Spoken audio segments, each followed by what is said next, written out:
Hey guys, welcome to my channel, and today we're going to take a look at another horrible case with you. We examine the events that transpired in Jacksonville, Florida in this video. The body of Kim Dorsey was discovered in her house. Detectives discovered during the scene that she had attempted, but failed, to flee through her bedroom window. With multiple suspects, detectives had to put in a lot of effort to solve this case. Kim Dorsey was 38 years old in 2012. She earned a degree in civil engineering from the University of North Florida. She owned her own construction company, was a certified general contractor, and served as the director of training for Inspection Depot's Quality Assurance Division. She and her husband, Derek Dorsey, occupied a lovely home. Derek was a respected member of his community and had been a firefighter for 20 years. Everyone believed that Kim had the ideal marriage and that she was a lovely person. But when the front door of a perfect couple's house closes, nobody knows what happens inside. When Derek returned home from work on October 28, 2012, he found Kim's lifeless body. He dialed 911 right away. Though he believed Kim was dead, he told the operator that he was performing CPR on her. Derek responded that Kim might have hurt herself when the operator asked him what had happened to her. Police and an ambulance arrived on the scene. At the scene, Kim was declared dead. Derek suggested that Kim might have hurt herself to the 911 operator, but detectives investigating the scene knew right away that foul play was involved. Derek covered his wife's body with a blanket after locating her. Upon the arrival of the medical examiner, they took off the blanket and witnessed the severity of Kim's ordeal. Detectives were informed by Derek that he had left for work the morning before. Firefighters are on duty all day and all night. He expected to find Kim in bed when he entered the bedroom on Sunday morning just after 8 o'clock. It was very dark in there because of the heavy curtains. At the foot of the bed, he noticed Kim sprawled on the floor. Kim had already passed away when he dialed 911. Experts concluded during the autopsy that Kim Dorsey had passed away about 24 hours prior to Derek dialing 999. Police discovered a lot of evidence at the crime scene. Kim had a plastic tie around her wrists and ankles. On the floor was a broken pool stick. On the floor beside it was a gun. In addition, there was a knife on the ground near Kim's body. Both the bedroom doorway and the wall had bullet marks on them. The bedroom appeared to have been the scene of a firing incident. There were numerous things that required clarification. By examining the remainder of the house, investigators were able to determine the cause. The contents of drawers had been dumped out by someone who had gone through the kitchen. There was definitely someone searching. It was quite strange that the kitchen sink had a keypad that was connected to a surround sound system and 3 or 4 remote controls. The front door was undamaged and showed no signs of having been broken into. Nevertheless, investigators did observe an oddity. It was knocked over, a ceramic dog statue by the front door. They immediately reached their first conclusion. It didn't seem possible that a stranger could have broken into the house, stabbed Kim, beat her with a pool stick, and bound her with plastic ties. Either the intruder knew how to enter the house, or Kim Dorsey knew who had attacked her. The fact that Derek was the first suspect and brought to the police station to be questioned was not surprising. Derek was asked to provide more details about his work, his wife, and the previous weekend by the detective. He claimed that Kim spent a few hours shopping on Friday after leaving the house. They watched a movie at home in the evening. Derek rose early on Saturday and headed to work at around 7 in the morning, as he usually does. At 8 a.m. on Sunday, he concluded his shift. Kim was at home by herself during those 24 hours that he was away. He made multiple attempts to reach her on her cell phone on Saturday. In the far north of the county, Derek was employed at a fire station. The call didn't go through, and the cell coverage wasn't always good. With one exception, he is an experienced professional with years of experience. Everything Derek had told them so far made sense, but when he called 911, he informed the operator that Kim most likely hurt herself. How could he have failed to recognize that this was a crime? Did he know? Derek discussed his relationship with Kim, saying that it was basically free.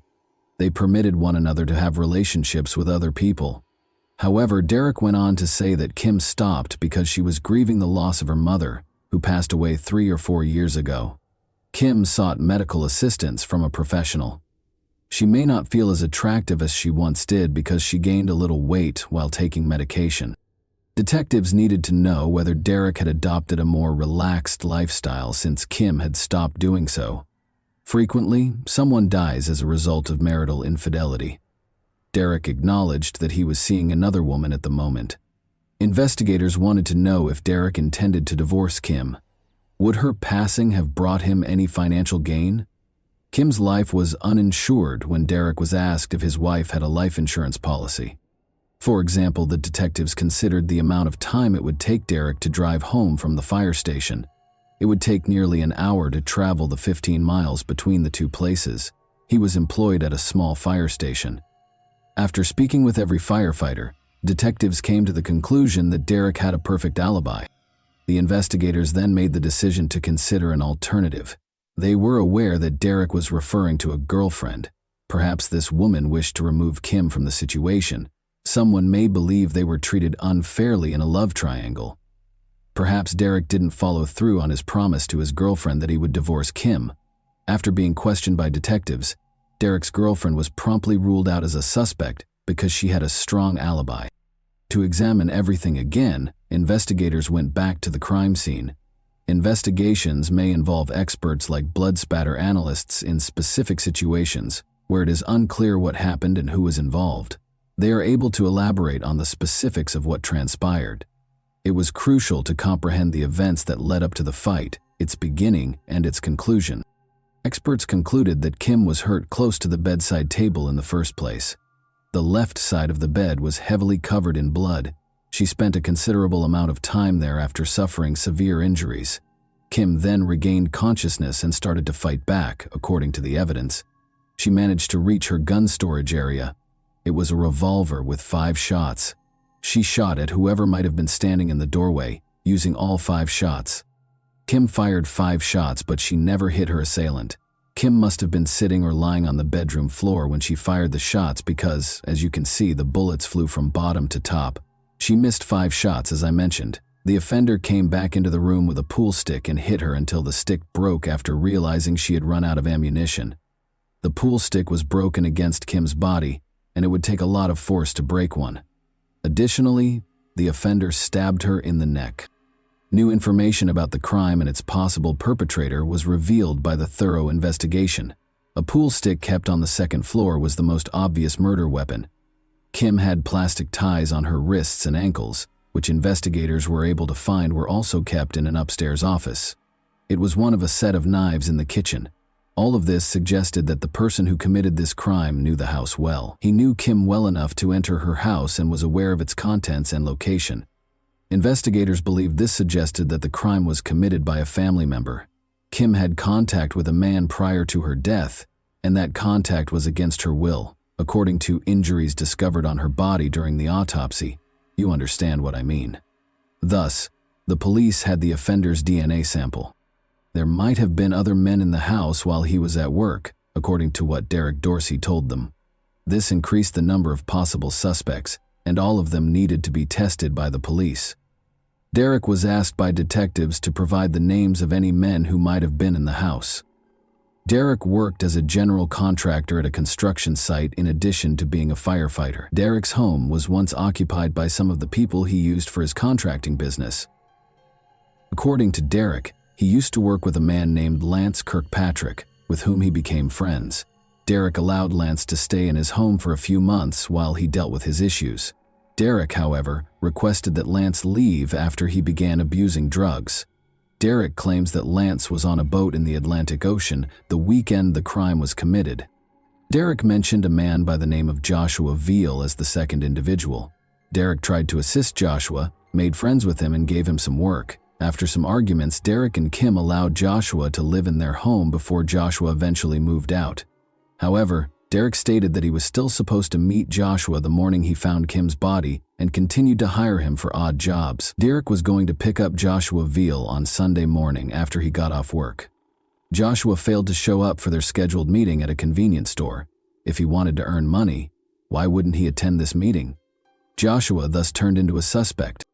Joshua VOL's criminal history was found by the police, primarily for drug offenses. After being arrested, he was brought to an interview room. Joshua was asked to explain his weekend activities by the detective.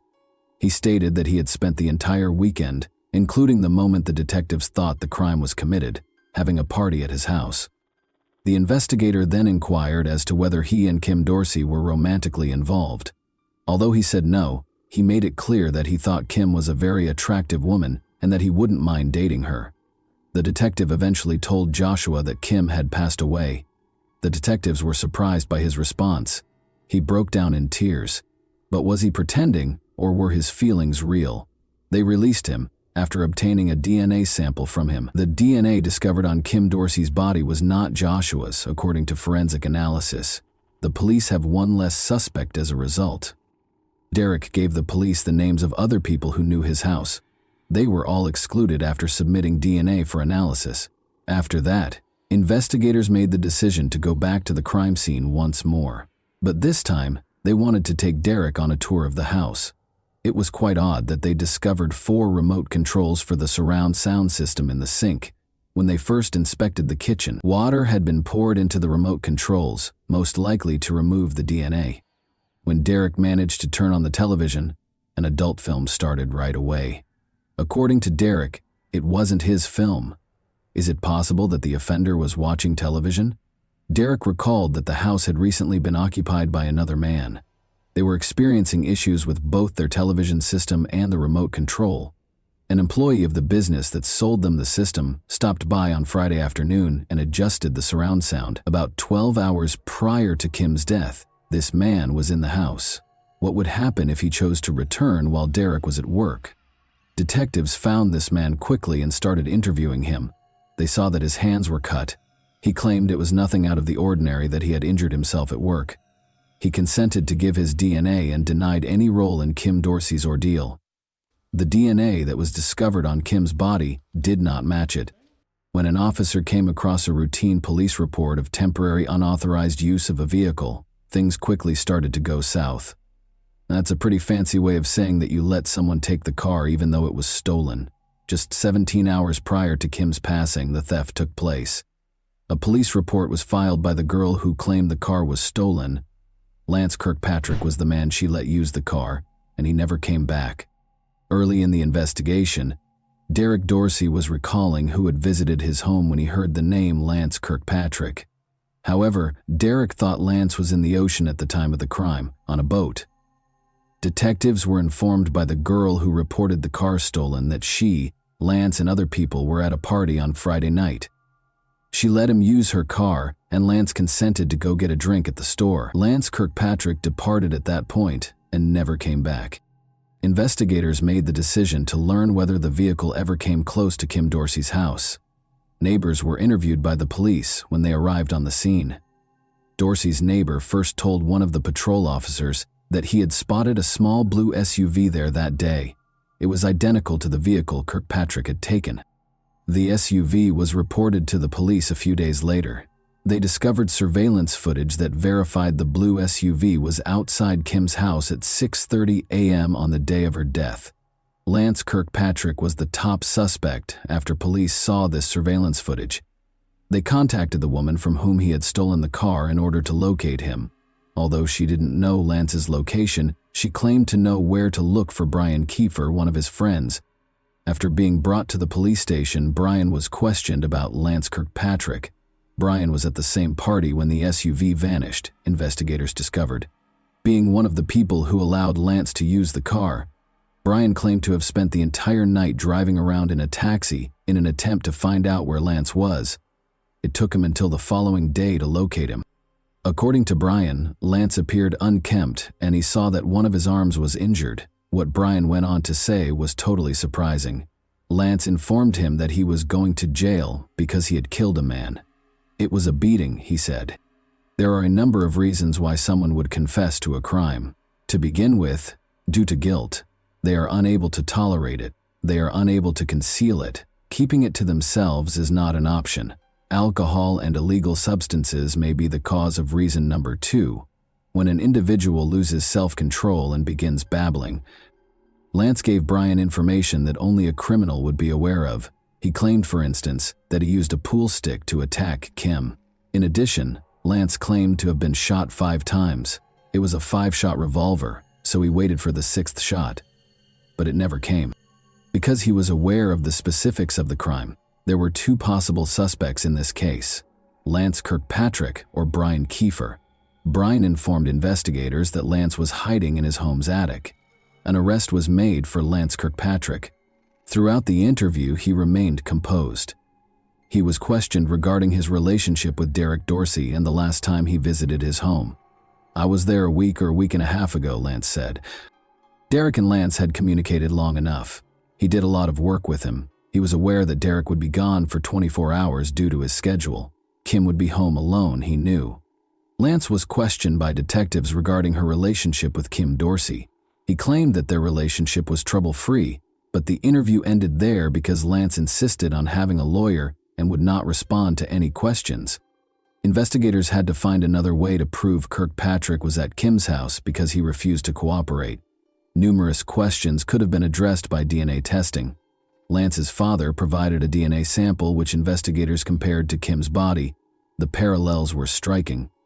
It cleared Brian Kiefer, another suspect, in addition to confirming Kirkpatrick as the murderer.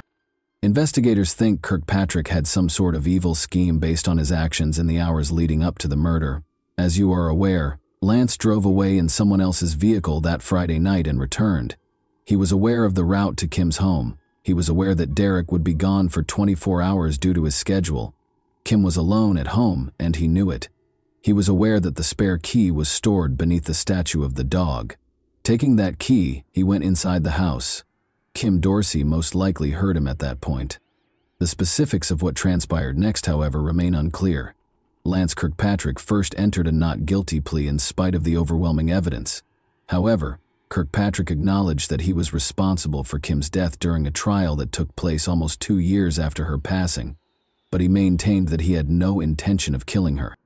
Kirkpatrick claimed that Kim Dorsey was training him and that he was good friends with the Dorseys. He claimed that after going to the gym 3 or 4 times a week with Kim Dorsey, they occasionally got together for drinks and flirted, which occasionally resulted in intimate contact. It wasn't anything constant. It was random. It wasn't planned, Kirkpatrick remarked when discussing his private meetings with Kim Dorsey. According to Lance, on the day of Kim's passing, they had intimate, consenting contact. He acknowledged that he was the owner of the adult film's DVD. He asserted that after they were done, Kim Dorsey was upset with him for assisting her husband in meeting other women. She snatched up a gun in her anger and began shooting him. He claimed that everything that transpired after that was because he was essentially attempting to defend himself by fighting back. He claimed that after leaving the pool stick in the kitchen, he fled and hid there. He claimed that in an attempt to seize the gun from Kim, he dashed over and swung the pool stick wildly. He claimed that after knocking her unconscious, he tied her up with plastic ties and placed the gun in his back pocket. He claimed that after the shooting, he decided against tying her up because he believed it would look bad when the police showed up. He claimed to have located a knife to cut the plastic ties, but they began to struggle when Kim eventually grabbed the knife. He claims that he stabbed her by accident. The police never showed up, and he fled because he was too scared to dial 911. "I was frantic. I didn't know what to do. I was scared. I just sat and was waiting for the police," Kirkpatrick recalled. The prosecutor tried to expose Kirkpatrick's deceit and inconsistencies in his testimony to the jury during cross-examination. Finally, the state wanted Kirkpatrick to explain to the jury the punishment he believes he should receive. "I'm guilty," revealed Kirkpatrick.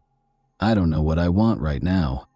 Lance Kirkpatrick received 3 life sentences without the possibility of parole in May 2015. The jury suggested life in prison, but he could have received the death penalty. His mother pleaded with the jury to spare him from death. With tears in his eyes, Derek Dorsey delivered a victim impact statement following the sentencing. According to Derek, Kim Dorsey was much more than just a firefighter's spouse. All of her achievements, including earning a degree in civil engineering from the University of North Florida and launching her own company, were attributed to her intelligence, strength, and hard work, he said. Derek expressed his disappointment with the sentence in an interview, saying he had hoped for the death penalty. And that wraps up today's chilling story. If you enjoyed this video, don't forget to like and subscribe so you never miss a new upload. Also, let me know in the comments what part of this story shocked you the most. Thank you for watching, and I'll see you in the next video.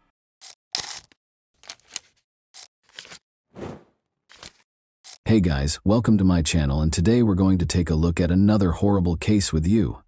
Gazella Diode heard her phone ring at 2 in the morning on March 1, 2011. The screen displayed an unidentified number. A Valence police officer approached her and inquired as to whether she was Samira Bernard's mother. Gazella said yes, but she didn't understand why the police were searching for Samira, her 20-year-old daughter. It had been 3 days since she last saw her. The police response did nothing to calm the woman, who demanded an explanation of what was going on. According to the call, Samira's boyfriend, Mile Columbia, 22, had vanished, so they were looking for her. The young couple had been dating for 8 months, the police had found out, but Gazella had no knowledge of the man. Mile had met Samira at a party. Samira Ben-Sard was a stunning woman who knew she was beautiful. She enjoyed posing for pictures and aspired to be a model. In turn, Mile was a very pleasant and kind young man. Their attraction to one another was instantaneous, and they began dating. But at 9:45 p.m. on February 28, 2011, Mile's supervisor at the construction company called the police. Since he hadn't heard from his employee in 3 days, he was concerned. When the man arrived at work on Saturday morning, his phone rang. Without giving a reason, he hurried to his feet and disappeared, never to be seen again. His boss was taken aback when he still hadn't arrived on Monday morning. It was his first absence from work, and they regarded him as a responsible and punctual worker. After learning that Mile was not returning calls from friends and co-workers, his boss made the decision to call the police. The police first visited the man's residence in Valence's downtown, but their efforts were unsuccessful, as no one answered the doorbell, nor was his car at the house. The police spoke with Mile's mother that same evening. She mentioned that she hadn't heard from her son in 3 days and that he had acted strangely during their most recent meeting, acting tense and very emotional. The woman reported that her son, who had never done so before, gave her a hug, kissed her, and declared his love for her. The investigators found some very suspicious details. Samira and Mile vanished the same day without telling anyone why, and they hadn't spoken to their families in 3 days. It couldn't have happened by accident. Analyzing their phones yielded one hint. The investigators discovered that Samira and Mile did not simply depart simultaneously, rather they drove off together. According to the phone pings, they left for Nice in the middle of the day on Saturday and checked into a 5-star hotel on the promenade in the evening. After getting in touch with the hotel, the investigators discovered that 2 men and a woman were being recorded by security cameras. Samira and Mile fit the description exactly. By Sunday evening, they had traveled from Nice to Livorno, 400 kilometers east of the French-Italian border.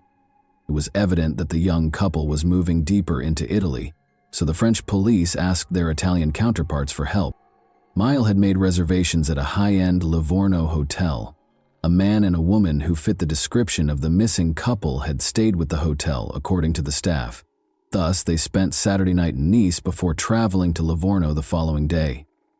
Everything suggested that Samira and Mile had taken a haphazard romantic trip, which was not surprising given how popular the Riviera was for such excursions. Since Samira's mother had received a message from her daughter saying that she had left, but that there was no need to worry because she would return soon, the detectives had no reason to doubt their belief that the young couple would soon return home together. Although it appeared to be another affirmation that the young couple was doing well, Gazella was positive her daughter would never vanish simply by taking an impulsive vacation. Samira never skipped work and was a responsible woman. Additionally, Gazella was troubled by a detail. She couldn't comprehend how her daughter, who loved being photographed and never left the house without wearing carefully chosen clothes, applying makeup and styling her hair, could leave for several days with a young man without taking anything with her. The fact that Samira sent an SMS also baffled her. The problem is that she would typically just give her mom a call. Since they were close and could talk for hours, getting a text message didn't make her feel any better. On the contrary, it made her anxiety even worse. The city of Imperia, which is about 80 kilometers from Nice in northern Italy, provided the next update on the case. Massimo Bessin was traveling to work on Monday, March 3, 2011, when he decided to take a shortcut and turned onto a small street. Something odd caught his attention along the road. When he opened the door, He saw that it was a woman, but initially he thought he saw a mannequin. Massimo yelled something but got no answer, but the woman was obviously on the move. He summoned an ambulance in a hurry. She was identified by Italian police as the French woman who had gone missing. Her skull was pierced by a bullet that had been shot in the back of her head. At this point, the romantic trip theory could be disregarded. The French police couldn't understand. They first believed it to be a romantic escape, then it was a suspicious disappearance, and now they were dealing with a girl who had been injured in an attempted murder. Despite being critically ill, Samira was still alive. Her mother was notified and she was taken to the hospital right away. At first, Gazella didn't even recognize her own daughter when she got to the hospital. The sight is hard to describe. Samira looked like a 9-year-old girl with her head shaved bald. The woman found it hard to accept that her daughter had been shot in the head and ended up in Italy. Since the bullet was embedded in her daughter's skull, the doctors informed the mother that there was little chance of recovery. Gazella refused to accept this and made arrangements for Samira to be taken to a hospital in Marseille. She was told directly by a surgeon there that although he would do the surgery, he would not give her false hope. The patient would never fully recover, even if she lived. Samira had surgery for 10 hours. Despite surviving the surgery, she was unable to speak and did not recognize anyone when she opened her eyes. Like a child, she had to relearn everything. Samira was unable to provide any information regarding the events in Italy, but without her testimony, the police had to look for the perpetrator. There were numerous signs that the crime was being planned. The Italian police were unable to locate any of her possessions when they discovered her lying on the side of the road close to a landfill. No passport, no phone, and no purse were present. This suggested that the criminal did not want her name to be revealed, but the investigators had a lead. Samira's boyfriend, Mile Cambia, was the last person they saw her with. According to the police, Mile fled after committing the crime by crossing the border into Italy, but after Samira was discovered, he erred by using his bank card in France. Only 35 kilometers from his Valence apartment, he used it at a first-rate hotel in Les Turrets. Mile had returned to France the day before according to surveillance footage. But why didn't he return home to his family if he was innocent? He chose to stay in a hotel a few kilometers away instead. Investigators soon learned that he had used Samira's credit card, which was another error on his part. In other words, Miles stayed in a hotel and used the woman's card while the young couple went on an impromptu trip to another country, where the woman almost died. The worst suspicions of the police were validated by everything. The detective talked to the young man's friends and family in an attempt to find a motive. Samira and Miles' relationship was evidently far from ideal. Miles was bothered by the fact that Samira was a very attractive woman and that many men were interested in her. Their disagreements frequently turned violent. In front of their friends, Miles had the authority to slap Samira, and once he even put out a cigarette on her. He was obviously not a particularly stable individual. However, the motive remained a mystery. Was everything prearranged? Or did Miles act out of rage? Despite Miles' actions, all of their friends were aware that Samira was smitten with him. She'd just learned, though, that her boyfriend was married. He had cheated on his girlfriend on a regular basis after getting married to her when she was 18. He had many mistresses besides Samira. Despite being upset by the information, she didn't end their relationship because she trusted Miles' statement that they were divorcing and living apart. The investigator went to Miles' house after learning of this, but as soon as he stepped inside, he saw that Samira was wrong. The husband and wife were obviously living together. In addition, Miles would soon become a father. The name Combi was written on 17 ultrasound pictures of the apartment. A love triangle involving Miles, his wife, and Samira was clearly in place, and one of them was bound to vanish. Finding Miles was essential, and it was far simpler than the police had expected.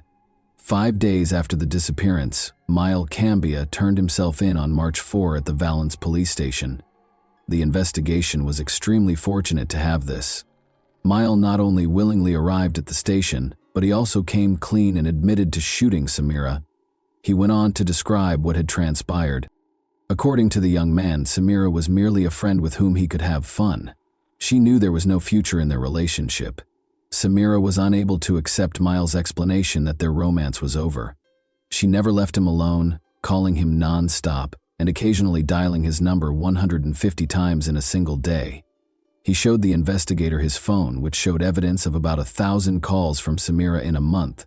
Although Mile acknowledged that Samira's actions might be categorized as stalking, would this be sufficient grounds to shoot her? The young man soon began to fear for his life as the situation worsened. He described the events of the Friday night before they left for Italy. He was kissing another woman in a nightclub when Samira confronted him. After leaving the club in a hurry and using her key to scratch his car, she got into a fight with Samira's cousins. Mile was frightened by this incident, since they threatened to kill him and claimed to have weapons. Mile was terrified. After deciding that he needed to find a way to protect himself going forward, he hurriedly got into his car and drove out of the nightclub. He considered purchasing a weapon for his personal protection. When he received a call the following day, he left without thinking and went to buy a revolver. Still, none of this clarified why he had shot Samira. Mile clarified that his intention in traveling to Italy was not to murder her or carry out any other heinous deed. All he wanted was for their tumultuous relationship to end. In an attempt to defuse their tense situation and give Samira an explanation, he took her to Italy, but things didn't work out. Mile got out of the car after they argued once more. Samira trailed after him. Mile claims that he did not intend to shoot when he grabbed the weapon, only to frighten her, but the revolver accidentally went off. Then he dropped her to the ground, climbed back into the car, and drove off. He claimed to be afraid when asked why he didn't call for an ambulance. He didn't know what to do, so he went into hiding for a few days after she fell. The police already knew the rest of the story. In general, the man asserted that what transpired in Italy was an accident, and that he was the victim of his compulsive lover's pursuit. The police weren't entirely convinced by his explanation, so he was arrested for attempted murder. A few things didn't add up. Why would someone go abroad and stay in a 5-star hotel only to break up with someone? Why did he use her credit card after stealing all of her personal items, and who used her daughter's phone to send Samira's mother the message? Although it was hard to prove without Samira's testimony, the investigator was certain that the young man was lying. Thankfully, Samira was able to testify after some time and therapy. First, though, Samira spoke very slowly and in a weak voice. She gave her account of what happened 8 months after the attack on October 11, 2011. Samira's statements ran counter to what her ex-lover had said. He said they needed to talk when he arrived at her house. He persisted, so she gave in, even though she didn't want to. She accepted Miles' invitation to a weekend retreat. When she asked him where he wanted to go, he said, Spain. The fact that this upset her made him take her to Nice, and then to Italy. Mile abruptly swerved off the road on the 3rd day of the journey, following 2 days of relaxation.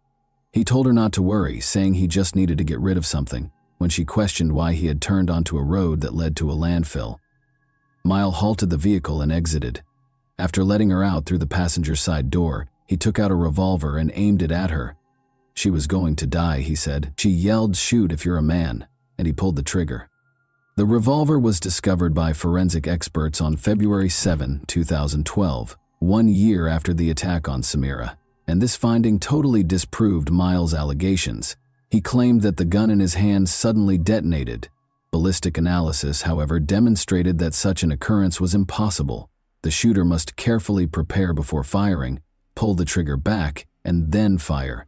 2 separate actions, the expert explained. The revolver won't just fire when you wave your hand.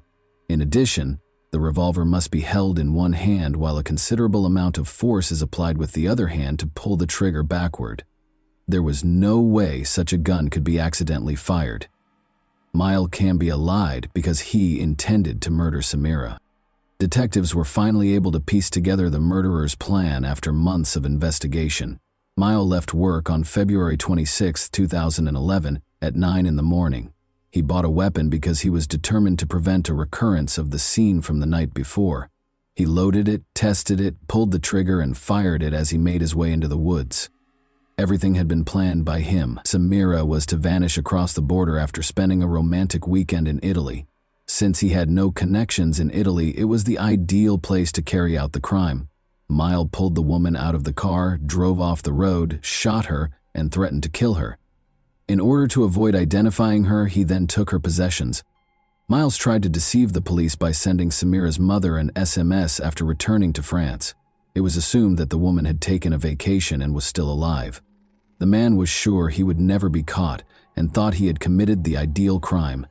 You can only imagine how shocked he was to learn that his victim had lived. He hid for 5 days close to his hometown while the police searched for him, thinking about what he should do next. He came up with a new self-defense tactic since he lacked the resources and beneficial contacts to flee. Malcambia made the decision to tell his version of events to the police. The trial of Miles started in the city of Valence on February 10, 2014. For the victim and her family, the trial was a true ordeal. Miles stuck to his version of events, much to their astonishment.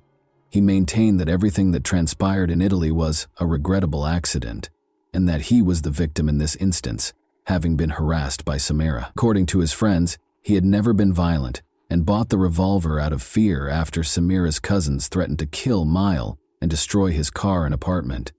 He took his phone with him when he drove to Italy, keeping nothing hidden. He was emotionally worn out from Samira's incessant calls and just wanted to take the woman on a trip to help her relax. It is also important to note that Miles charmed the jury with his exaggerated displays of civility and respect throughout the trial. His plan worked, and he received a 13-year prison sentence.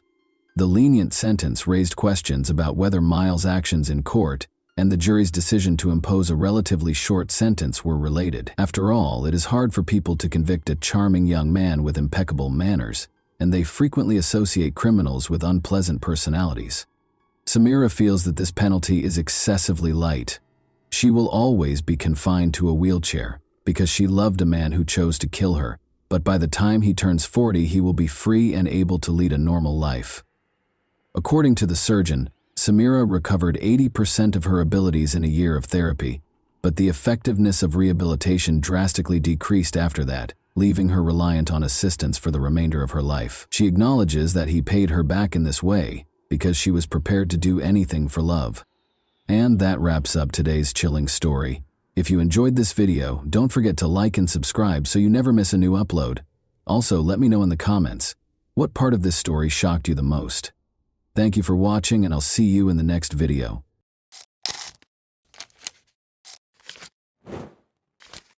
Hey guys, welcome to my channel, and today we're going to take a look at another horrible case with you. Today, we'll examine what happened in the U.S. state of Pennsylvania in 2017. Alina Shaykhett, 20, a University of Pittsburgh student, stopped returning calls and texts on October 8, 2017. Her mother and father were unable to get in touch with her, and she was supposed to meet them that morning. The Shaykhett family's life was forever altered by what they discovered when they visited her house. When Alina was 3 years old, her family relocated to the United States from Ivanovo, Russia, where she was born. Alina had extraordinary talent. She had a passion for acting, dancing, and singing. Many people were moved by her beauty and passion on stage. At a very young age, Alina became passionate about the performing arts. At the age of 4, she began her journey at the European School of Rhythmic Gymnastics. She started singing solo in out-of-state competitions when she was 5 years old. She attended the Tammy Lee School of Dance in elementary school, where she was able to secure prominent roles while showcasing her acrobatic dance routines. Alina quickly picked up dance techniques and styles that most kids would take years to master. She had the honor of performing with a group of much older, more seasoned dancers because of her extraordinary talent. Alina started going to the Broadway dance studio with Karen Prunzik in the 5th grade. She mastered a variety of dance forms, such as ballet, tap, and hip-hop. She even performed as the studio's prima ballerina, staying true to her Russian roots. She participated in Access Broadway and Onstage New York, where she received numerous honors for her exceptional performances over the years.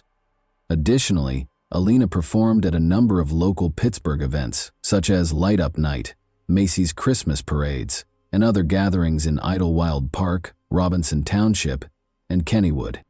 Alina was also able to find her singing talent thanks to the confidence she gained from dancing.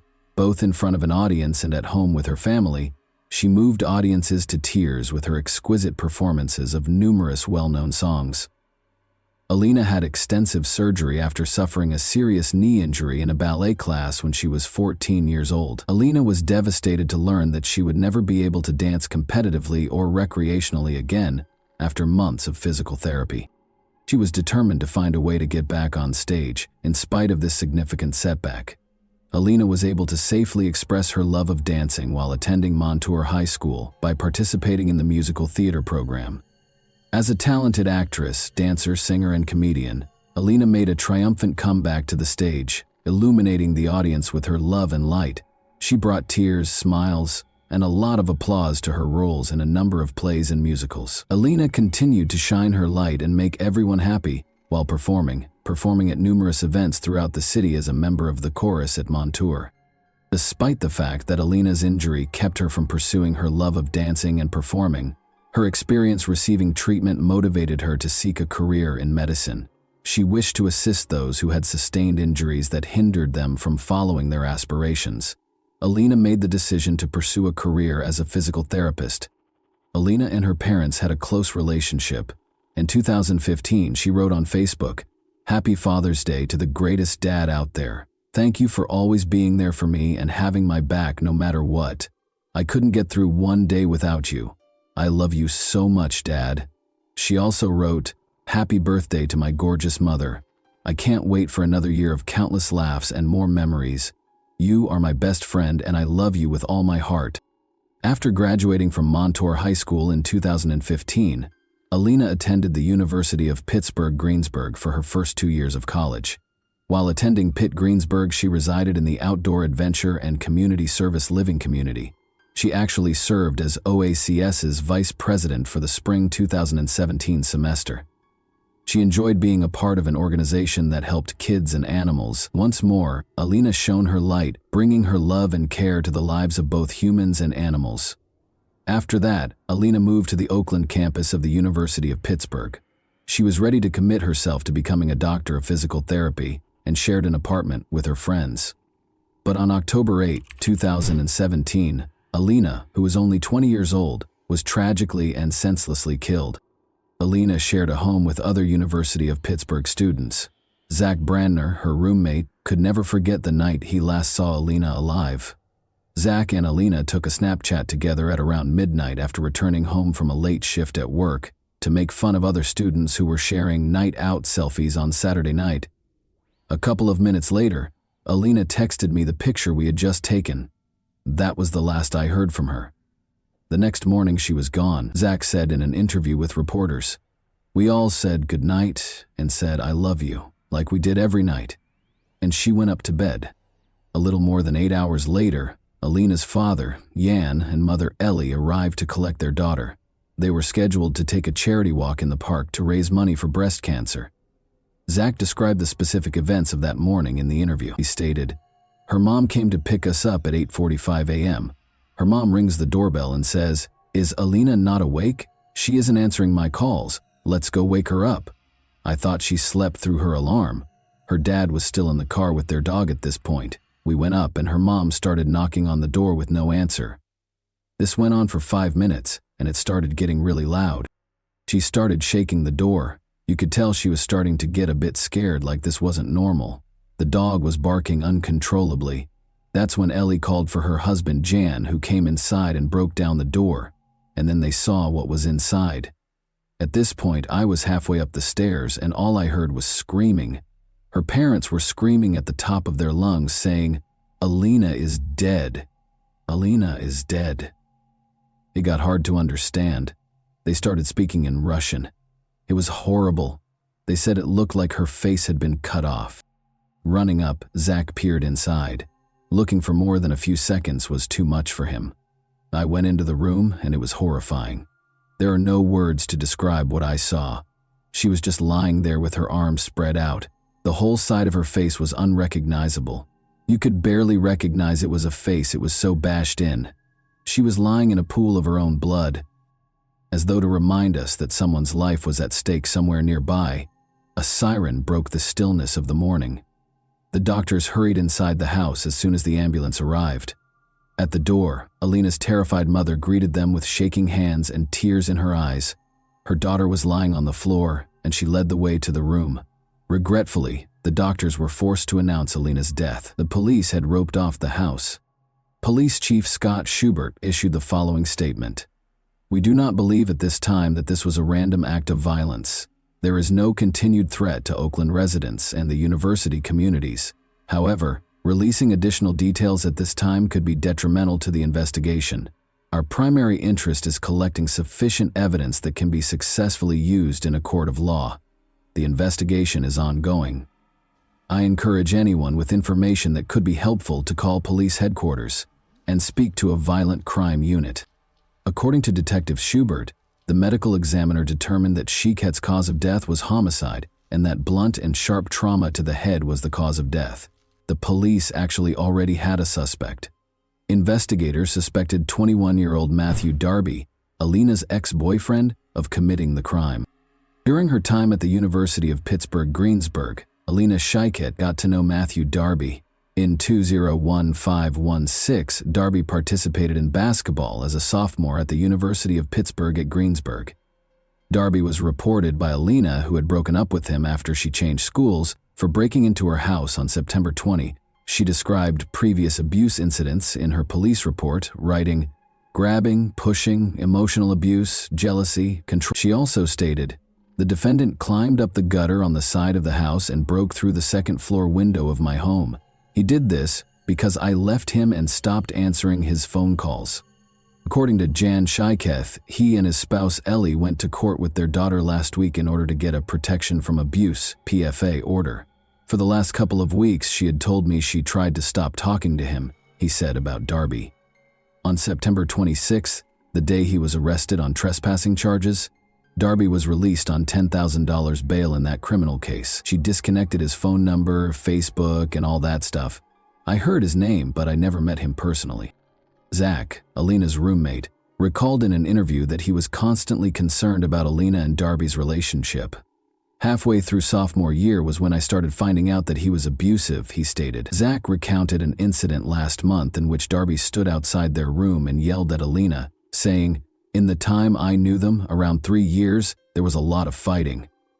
I'm not just saying this because she was my best friend, but Alina was extremely loyal to him. She never cheated on him, unlike him, and it went on for over 20 minutes, and he kept accusing her of cheating on him with this boy outside my window on the first floor. We heard Matthew screaming at Alina. She never did anything. This boy lives in North Carolina, but he was screaming at her. All she was saying was, Matthew, please, stop, stop. He was uncontrollable. Zach clarified that this was just one of the many times Darby would lose his temper without cause. Zach claimed that Darby's demanding behavior carried over to her social media accounts. We would go out for pizza and everything would be fine, and then he would just turn on her. He would just go crazy for the littlest thing. If she liked a picture of a guy on Instagram, he would go and unlike it because he had her social media passwords, he stated. This was before they broke up. She changed them when she broke up with him. He would never let her wear clothes that could be considered too sexy looking. He was extremely, extremely controlling. He was notorious for texting and calling. Matthew would call her upwards of 20 times if she didn't answer. He just kept on calling and it just wouldn't stop. She blocked his number after they broke up. According to the police report, Darby broke into their house on September 20 following the breakup. According to Zach, it was approximately 12:30 a.m. when he heard glass shattering outside that evening. He texted his house group chat and ignored it, assuming it was a bottle breaking at a nearby party. Then he heard a shriek coming from upstairs, followed by the sound of someone falling. Alina was yelling for assistance. Because Matthew Darby was in her room at that point, we weren't sure what his intentions were, but now we think it was a failed attempt at murder. We caught him and got him out of her room. Then the police came, and he was arrested. She was scared. You could tell, Zach continued. She didn't feel safe at all. Call logs from Alina's cell phone, which was not at the apartment when she was discovered, revealed that between 4:15 a.m. and 4:15 a.m., she received 5 unanswered calls from a number that turned out to be Darby's, and 4:55 a.m., Sunday. According to the police, Alina's cell phone was last seen close to Irwin, where Route 30 and I-76 meet. The criminal complaint states that at 4:21 a.m., Darby was picked up by a commercial car service vehicle. According to the driver, he took Darby to Oakland's Semple Street and Ward Street, which are close to Cable Place. According to him, Darby asked him to wait 10 minutes after getting out of the car. The driver reported that 10 minutes later, Darby asked him to wait for 10 more minutes. About 5 minutes later, the driver got a call on his phone requesting that he wait an additional 10 minutes. He told the police that he could not wait any longer and walked out of the area. According to surveillance footage gathered by investigators, Darby is seen throwing objects into a sewer close to Semple Street, which is close to Alina's home. According to Pittsburgh Police Homicide Detective Edward Fowler, he and other officers discovered a hammer and 2 knives in the same sewer grate. The hammer's claw part seemed to have skin and hair adhered to it. Police asked for a warrant to arrest Darby based on the information above. He was accused of stealing by unlawful taking, burglary, criminal homicide, fleeing to avoid capture, and possessing criminal tools. Matthew Darby was taken into custody in Myrtle Beach, South Carolina, a few days after Alina passed away. A concerned citizen reported witnessing a male tampering with a window at a residence, according to Myrtle Beach police. Officers discovered a man who fit the description when they got there. It was discovered during their investigation that Darby was the male suspect. He was accused of loitering and giving police misleading information in connection with the South Carolina incident. Both of the new charges are punishable by up to 30 days in jail and a monetary fine. During the hearing, a judge in South Carolina refused to grant bond. Because of the pending Pennsylvania warrant, the judge deemed Darby a possible flight risk. The judge informed Darby that he could either waive his right to an extradition hearing or exercise it. Then Darby said he wanted his attorney. When asked to enter a plea to the charges in South Carolina, he also stated that he wanted his attorney. Alina's family and friends, many of whom were Pitt students, crowded the courtroom. Many carried signs raising awareness of domestic violence and Alina's Law, a bill that is currently pending in the state legislature and would give judges the authority to mandate electronic tracking of high-risk domestic abusers. The words, "Our Russian Princess," were written in Russian on purple shirts featuring a picture of Alina. The judge ordered Darby to stand trial on all charges, including homicide, flight, burglary, theft, trespassing, and possession of a criminal instrument. The back read, "Love shouldn't hurt." According to evidence presented by the prosecution, Darby spent the night of October 7 and the early hours of October 8 on the campus of Duquesne University, where he spoke with Raymond Marr, a university police officer. Darby wanted to know how to get to Brodart Hall. According to Marr, security cameras caught Darby at several locations on campus, including the student union, which Darby was permitted to enter so he could charge his phone. He claimed that Darby appeared apprehensive and had a faint alcohol odor. Prosecutors have presented a picture of a man they claim is Darby standing in a campus elevator that evening while sporting a striped shirt with the Miller Beer logo embroidered on it. When Darby was arrested, he had that shirt among his belongings. Days later, authorities said that on Friday, January 19, 2018, prosecutors presented evidence that showed Matthew Darby on an elevator at Duquesne University, just hours before he is accused of killing his ex-girlfriend Alina Shekhet in her Oakland home. David Schrager, Darby's lawyer, contests that the video depicts Darby hours later. Darby ordered an Uber just after 4 a.m., and it drove him from Brodart Hall to a street next to Alina's house. The driver gave a statement. According to Schrager, the passenger could have been anyone using Darby's Uber account. 3 days after Alina's death, Darby was arrested by police in Myrtle Beach, South Carolina, after he had left the Pittsburgh area. 2 knives were seen in an Oakland sewer grate in a photograph taken by Pittsburgh homicide investigators. The knives were gathered as proof. After allegedly stabbing and beating his ex-girlfriend to death, Matthew Darby is accused of throwing the knives as he left her house. David Schrager, Darby's lawyer, stated that he was not shocked by the result because preliminary hearings had a low standard for evidence. "We have a lot of discovery. We have to do a lot of evidence gathering," he stated. He insisted that Darby was innocent, saying, "We're going to get to tell our side of the story at a later time. There is no forensic evidence. There is no testimonial evidence," he stated. "All we have is a lot of circumstantial evidence, and that provides a maybe."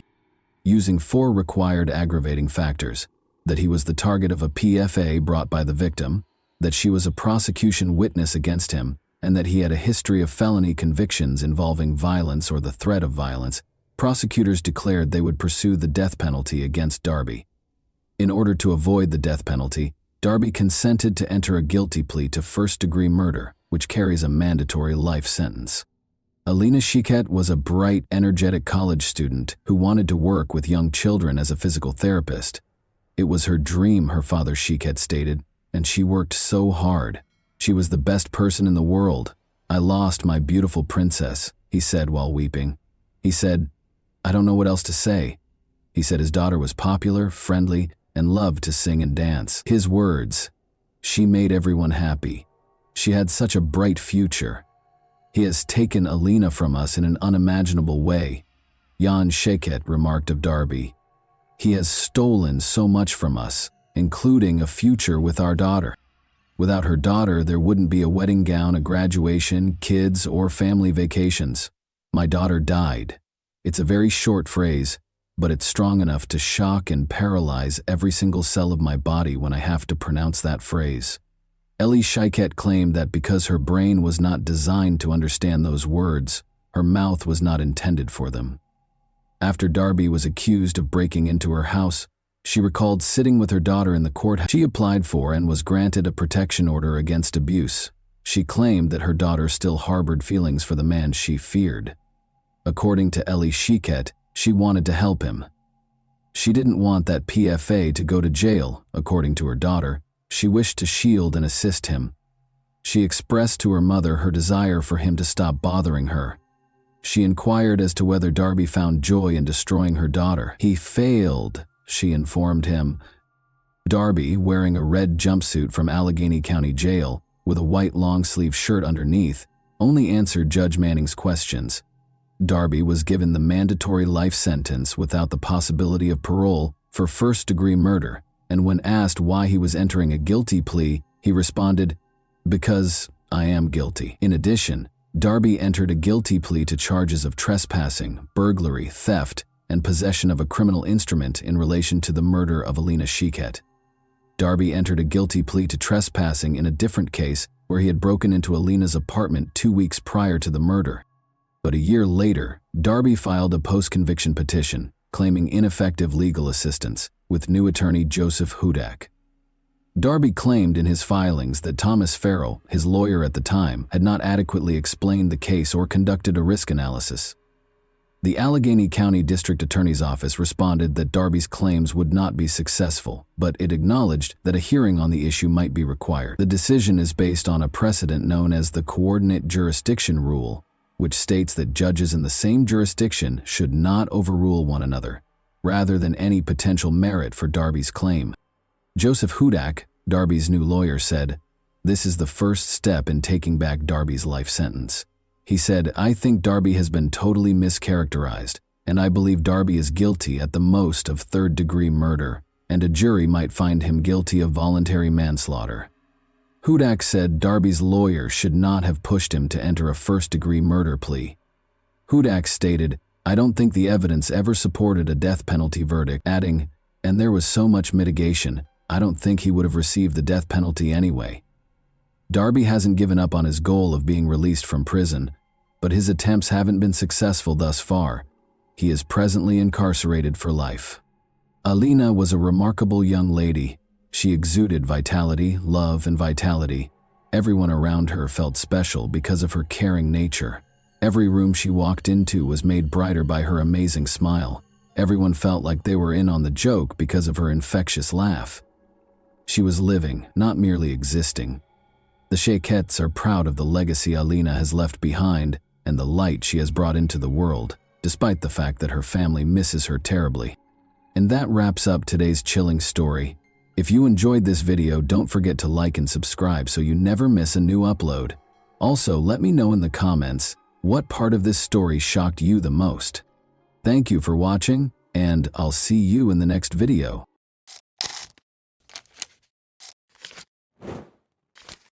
Hey guys, welcome to my channel, and today we're going to take a look at another horrible case with you.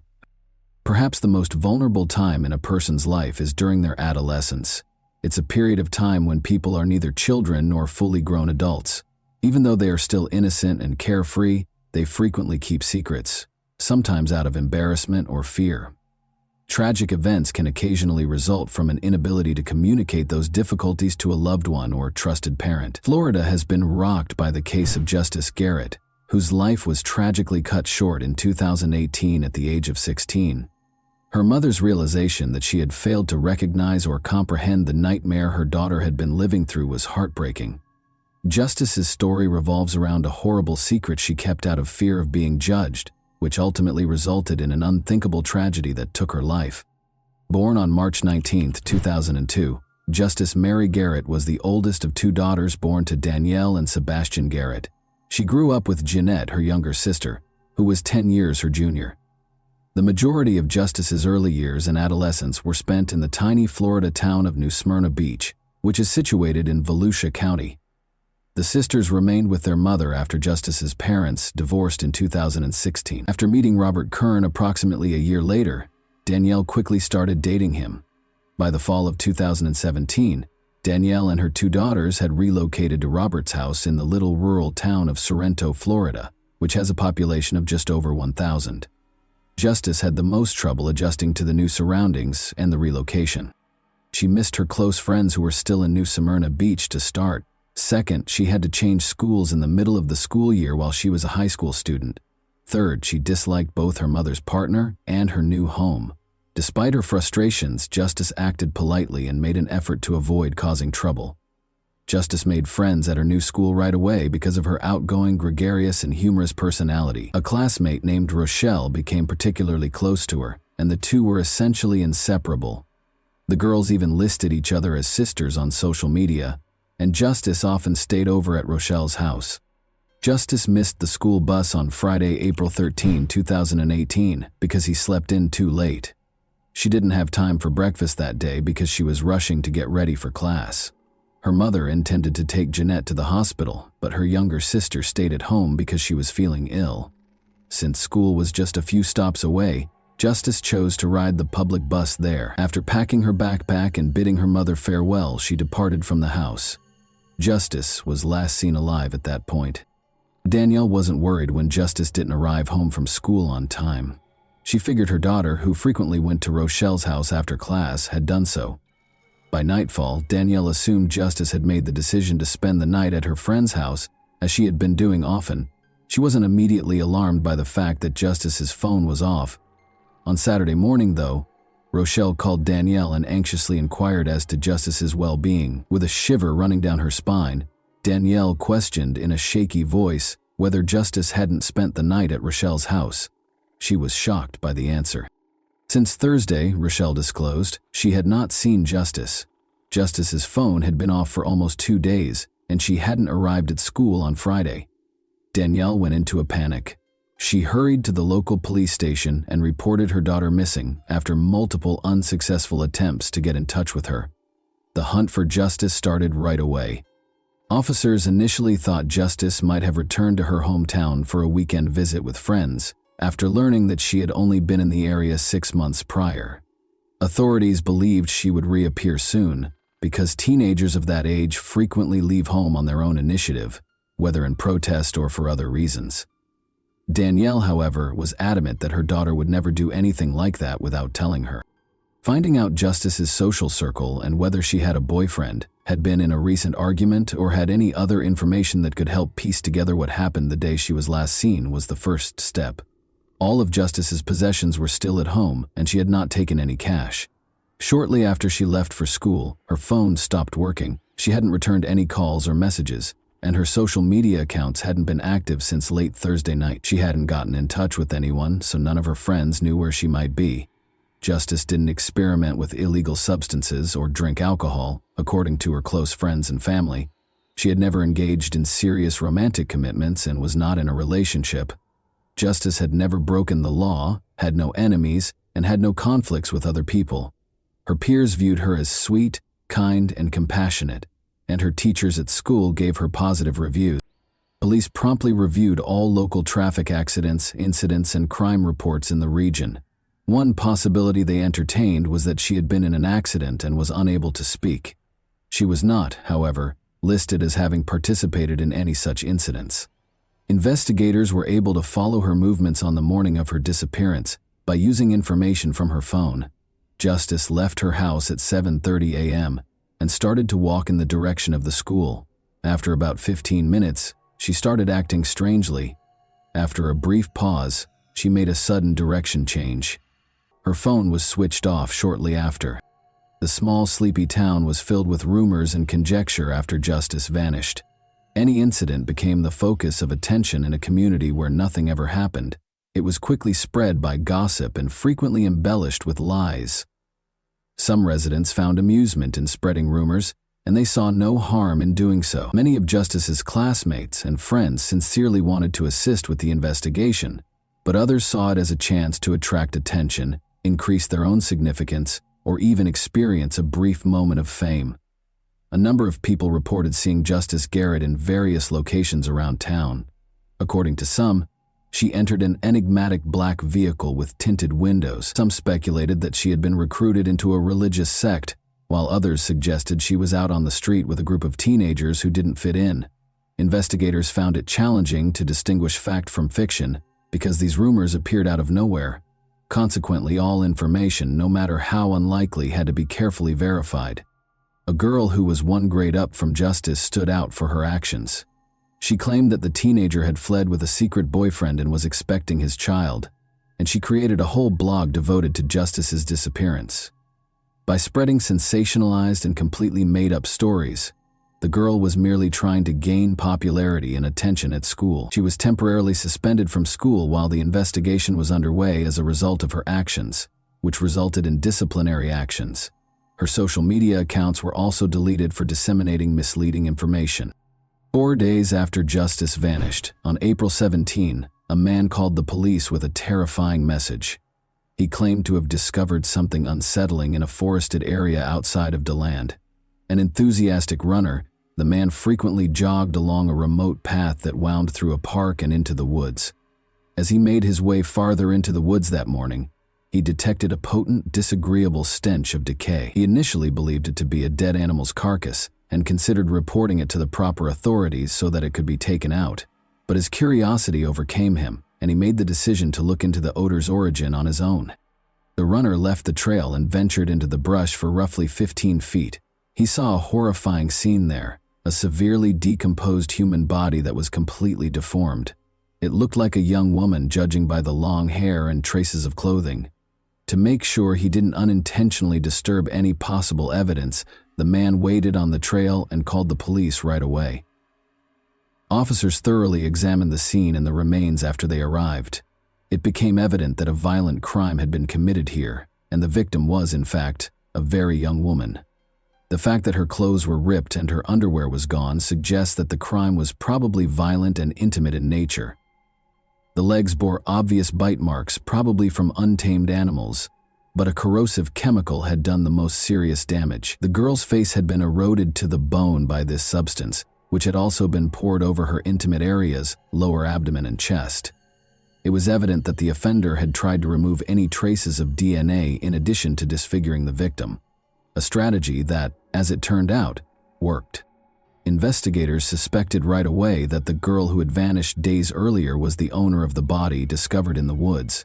However, DNA testing was necessary for confirmation because of the extensive chemical damage and decomposition. Sadly, the worst fears of the Garrett family came true. Justice had been discovered dead. About 30 minutes' drive from the town where she resided, her remains were found. Her nose, cheekbone, and several ribs were broken, which was evidence that she had been severely beaten prior to the crime. The precise cause of death was assumed to be mechanical asphyxiation due to the advanced state of decomposition, which made it impossible to determine with certainty. During his police interview, the man who found the remains gave important information. "I often ran along the same trail every other day," he explained. He had seen a suspicious-looking man come out of the woods close to the location where Justice's remains were later discovered 2 days prior to discovering the body. Since the witness had only seen the man for a brief moment from behind and a considerable distance away, he was unable to give a detailed description of him. According to his description, the person was a short, stocky white man wearing jeans and a black hoodie. When the man realized he was not alone, he hurried out of sight and vanished behind the trees. The runner didn't give the encounter much thought at the time, but he thought it was strange. That day there was no discernible smell of decay, and he pushed the encounter from his thoughts. But 2 days later, when he found the remains, he remembered the odd man on the trail and told the police about it. Detectives suspected the stranger in the woods might be the criminal who committed the crime right away. He might have gone back to hide his tracks and obliterate the evidence. Experts concluded that chlorine bleach was the corrosive agent used on the body. The remains became unidentifiable due to the rapid decomposition caused by the chemical and the humid climate of the area. However, after passing a polygraph and offering a strong alibi for the day Justice vanished, the jogger was excluded as a suspect. Justice's mother claims that her daughter had intended to ride the public bus to school that morning, but according to street cam surveillance footage, Justice never went to the bus stop. The mystery was further complicated when a neighbor claimed to have seen Justice get into her stepfather Robert's vehicle. Detectives now had to question the teen's parents again to find out why they hadn't told the truth, which fundamentally altered the course of the investigation. Danielle confessed right away, stating that Robert Kern, her partner, had recently had his driver's license temporarily revoked, but he agreed to give her a ride because her daughter was running late that morning. In order to keep Robert from getting upset, Danielle had kept this information from him. She thought Justice was still alive and would soon be going home at the time of the first interview. To confirm the stepfather's account, detectives immediately asked for footage from security cameras close to the school. But according to the recordings, Robert had not dropped Justice off at school or any other location. There were no cameras on his car on the way to the school. Where had they gone then? It was evident from this new information that Robert was probably the last person to see Justice alive. Robert acknowledged driving Justice that morning in spite of having his license suspended when he was questioned again. He claimed that Justice had pleaded with him to take her to DeLand, a nearby town, rather than to school, where she was allegedly scheduled to meet with a covert boyfriend. Robert said he had originally refused to take her there because he didn't know the name of the person she was meeting, but in an attempt to mend their tense relationship, he finally acceded to her requests. He allegedly promised Justice that he would not tell her mother about this outing. She told him that she would come back alone later in the day and that since it was Friday, she would spend the night at a friend's house. Robert concurred because he saw nothing out of the ordinary or worrisome about the circumstances. A potential secret boyfriend was added to the case as a result of this discovery. Investigators had to find him and identify him quickly. He might have been the last person to see Justice alive, or he might have been involved in her disappearance. Law enforcement chose to look through Justice's contacts and social media activity as the first step in the search. Detectives confiscated her laptop because her phone had not been found, and what they found led to further inquiries. Justice regularly engaged with her online and real-life friends through her numerous accounts on different social media sites, but there was no sign of a boyfriend or romantic conversations. However, one account caught our attention as being especially odd and dubious. Investigators soon turned their attention to this profile in an attempt to identify its owner and any possible link to Justice's disappearance. In recent months, Justice Garrett had been the object of unusual interest from a young man named Kevin. He liked her posts, commented on her pictures, and messaged her every day. But Justice didn't appear to care. She didn't want to stay in touch, hardly ever responded to him, and frequently ignored his messages. Later, Justice's friends confirmed that she had spoken of a devoted fan who messaged her on social media all the time, but she didn't find him flattering. Instead, she found him annoying. According to his profile, Kevin lived in the same town as Justice and seemed to be 2 years older. Only a few pictures of a young athletic man were included on his page, but Justice's family and friends had never laid eyes on him. The photos had been stolen from the internet, and the account was soon found to be fraudulent. Experts swiftly gained access to the account and tracked down the information that led to its creation. The inquiry showed that the account was linked to an adult man, Robert Kern, Justice's stepfather, rather than an adolescent. Robert was summoned back for interrogation.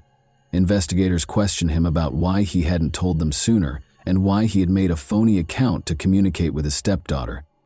Although he seemed taken aback that investigators had discovered his involvement with the account, Robert soon collected himself and provided an explanation. He claimed that he had created the account to help Justice feel better about herself because she was the new girl in town and at school and might value the praise from a young man who seemed attractive. As was previously mentioned, Justice was new to the area, but she had already assimilated into her school community and made a lot of friends. But her behavior had changed recently, according to those close to her. The formerly upbeat and carefree teen had grown more tense and anxious. She frequently stayed over at her best friend Rochelle's house, but she kept the reasons for this change a secret. Though she never told Rochelle what was bothering her, Justice spent so much time there that it seemed like she had moved in. Rochelle claimed that Justice's stepfather had visited her home multiple times to collect her and take her home. Every time, Justice would attempt to avoid going with him and appeared clearly anxious. She would call her mom and beg to stay at Rochelle's for a couple more nights, pledging to finish all of her chores and concentrate on her studies in return. Danielle frequently complied with these demands. It was well known among her friends that Robert and Justice had a tense relationship from the beginning. But Justice never charged him with being aggressive or acting inappropriately. Additionally, nobody in her immediate vicinity, including her mother, had ever noticed anything that appeared inappropriate in Robert's interactions with his stepdaughter. Robert Kern emerged as the sole suspect in the investigation into Justice's untimely death as suspicions about him grew. Police investigated his background and way of life while holding him for additional interrogation. Robert, 43, had a lengthy criminal record that included convictions for physical altercations, possession of illegal substances, and burglary. It had been almost impossible for him to find steady work because of his criminal record. He took on odd jobs to make ends meet, and occasionally worked illegally as a carpenter at a nearby sawmill. Now, investigators were trying to piece together Robert's dubious past, his actions toward Justice, and the circumstances leading up to the horrifying crime. Danielle was unaware that she was living with a man who had a criminal past because Robert had taken great care to hide it from everyone around him. She was shocked and eventually spoke up when investigators told her the truth about him. Despite Justice's protests, Danielle acknowledged that Robert had offered to drive her to school that day. Danielle became concerned when Justice failed to come home, but Robert reassured her that Justice was staying overnight at her friend Rochelle's house. He even prohibited her from contacting Rochelle or the police. After looking through Robert's devices, investigators found that Justice had been regularly looking up information about drugs that could make someone unconscious or immobile online in the months before his disappearance. Additionally, he had investigated buying such drugs on the dark web, and it seemed he had been successful. That wasn't all, though. Additionally, Robert had investigated methods of removing DNA from a body, concentrating on common household chemicals like bleach and disinfectants. He had even looked at satellite images of the wooded areas in the area, especially the DeLand outskirts, where Justice's body was eventually discovered. It became evident that Robert had spent months carefully preparing to commit his crime, dispose of the body, and remove any evidence. From the start, his motivation appeared to be clear. Robert had become unnecessarily fixated on Justice and understood that using force was the only way to fulfill his perverted impulses. He had made the decision to eradicate her completely in order to escape legal repercussions for his actions. When investigators examined the geolocation data from Robert's phone that day, they were able to eliminate any remaining doubts regarding his involvement. Together with Justice, he had driven away from their house toward her school before turning suddenly and coming to a stop in a remote location. Robert most likely turned off Justice's phone at this point and rendered her unconscious with a chemical, most likely chloroform. But he neglected to turn off his own gadget, which later recorded his movements. After being tracked toward DeLand, Robert's car came to a halt for about an hour. He would have had enough time during this period to attack Justice, cause her physical harm, strangle her to death, and conceal her body in the woods. In order to destroy any possible evidence, he poured a tiny bottle of a chlorine-based substance over her face and other parts of her body that day. But Robert started to worry that he might have left traces. He brought a big container of bleach back to the scene 2 days later. In a last effort to eliminate any last traces of Justice's involvement in the crime, he then liberally doused Justice's head, chest, and lower body with the chemical. The jogger later found Justice's body and reported it to the police after spotting the attacker when he returned to the crime scene for the second time that morning. Kern's alibi, meanwhile, was soon discredited. Unofficially working at a nearby sawmill, he had asked 2 co-workers to attest that he was on time that day, despite being almost 2 hours late. After being cautioned that they might be charged with perjury and hiding evidence of a violent crime, both witnesses eventually confessed to the truth when pressed further. Despite Robert Kern's denial of all charges, the case proceeded to trial due to the overwhelming evidence against him. According to witness testimony, Justice spent the final months of her life avoiding her home as much as possible because she was constantly afraid. But she never talked to anyone about her worries, not even her mother. Danielle never asked Kern about his past because she was too enamored with her new partner to notice what was going on around her. Kern's claims were methodically refuted by prosecutors, who demonstrated that he had carefully planned this horrible deed with the express purpose of ensuring justice wouldn't live. Kern was further connected to the crime scene when particles found on his car mats were matched to moss and soil samples from the location where Justice's body was found. However, the corrosive chemical Kern used had eaten away at the victim's remains down to the bone, destroying all DNA evidence and tissue samples, making it impossible to prove the claims of an intimate assault. Nearly 2.5 years after the crime, in August 2022, Kern was found guilty of premeditated violent murder. He will never be freed because he was given a life sentence without the chance of parole. And that wraps up today's chilling story. If you enjoyed this video, don't forget to like and subscribe so you never miss a new upload. Also, let me know in the comments, what part of this story shocked you the most? Thank you for watching, and I'll see you in the next video.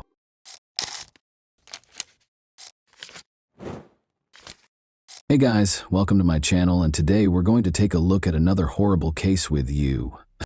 We examine the events that occurred in the U.S. state of Georgia in this video. At the age of 22, Laken Riley was a medical student at Athens Augusta University College of Nursing. She went for a run on February 22, 2024, and never came back. Her death, which attracted a lot of media attention, happened on a trail close to the university campus. Using surveillance footage, detectives investigated the case and apprehended the offender. Both the president and the media were alerted to Laken's passing. However, Joe Biden had to later issue an apology for remarks he made while discussing her passing. On January 10, 2002, Laken Hope Riley was born in Marietta, Georgia. She had 3 siblings and was the daughter of Allison Phillips and Jason Riley. Laken participated actively in the cross-country team at River Ridge High School in Woodstock, Georgia, where she graduated in 2020. Her high school athletic involvement demonstrated her dedication to health and fitness. Following high school, Laken pursued an undergraduate degree at the University of Georgia before transferring to Augusta University to obtain a nursing degree. She pursued her education at Augusta University with an emphasis on healthcare, which reflected her desire to work as a nurse. Laken was well known for her lively disposition and commitment to learning. In August 2023, she was awarded her honorary white coat, signifying the start of her nursing career and her dedication to compassion and humanism in the medical field. She was a cherished sister and daughter with a promising future, according to friends and family. Unfortunately, on the morning of her death, all of her dreams and plans were dashed. "Good morning, about to go for a run, if you're free to talk," Laken texted her mother, Allison, at 8:55 a.m. A doorbell camera recorded her leaving the house. She shared a rental home close to the university with other female students. Morning jogging was an essential part of Laken's daily routine because she loved running. Allison called her daughter at 9:24 a.m. after reading the message, but she didn't get a response. Allison didn't believe that anything negative could have occurred at that time. Since she was running, she figured Laken hadn't responded. Allison sent her daughter a text message 14 minutes later, saying, "Call me when you can." Allison kept attempting to call Laken, but no one answered.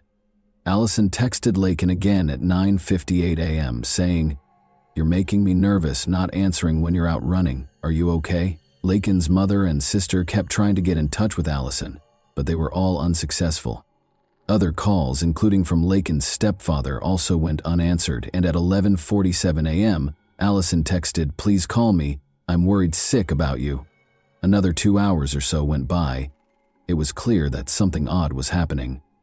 Laken's run could not have lasted longer than 3 hours, and she was always in contact with her family. The police were notified of Laken's disappearance at 12:05 p.m. Her dead body was discovered in a wooded area close to the lake where she had been jogging 30 minutes earlier. Her mother and sister had already arrived when the police discovered Laken's body. The moment Allison received the worst news of her life, was caught on camera. Laken Riley died from a combination of asphyxia and blunt force head trauma, according to an autopsy. She suffered severe injuries, including several head traumas from blunt force. Her disappearance investigation was changed to a homicide investigation. Police used surveillance footage to identify the culprit behind Laken's ordeal. Laken texted her mother at 8:55 a.m. on the morning of her death, and a doorbell camera recorded her leaving the house.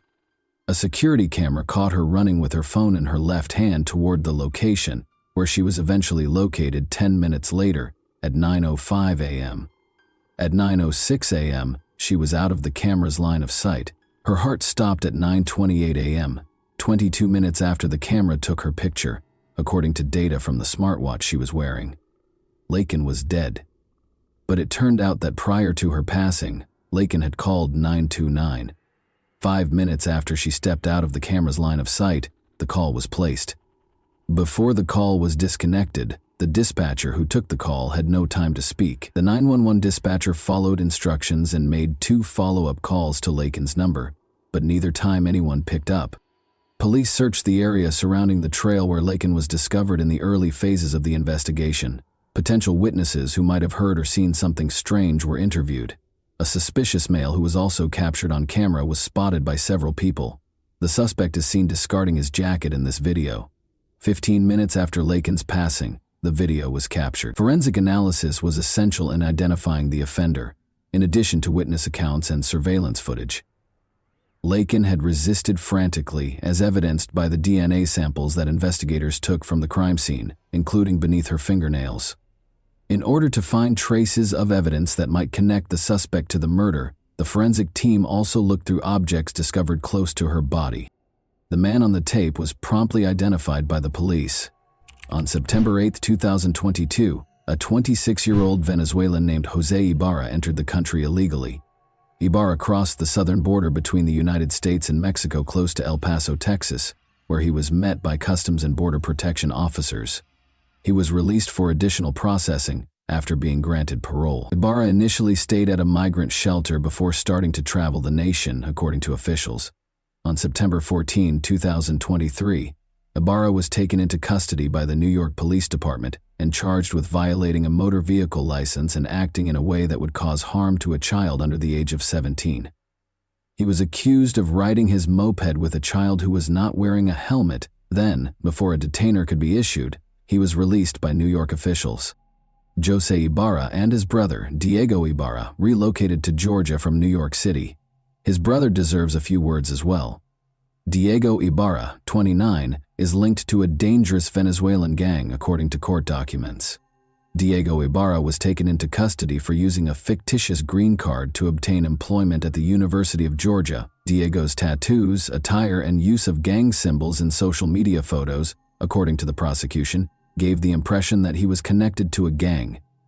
In court filings, the gang was accused of being behind recent violent altercations with law enforcement and civilian victims in New York and other U.S. cities. Members who ride mopeds are accused of dragging victims to the ground in order to steal their devices during a series of violent phone robberies that are said to have occurred in New York City.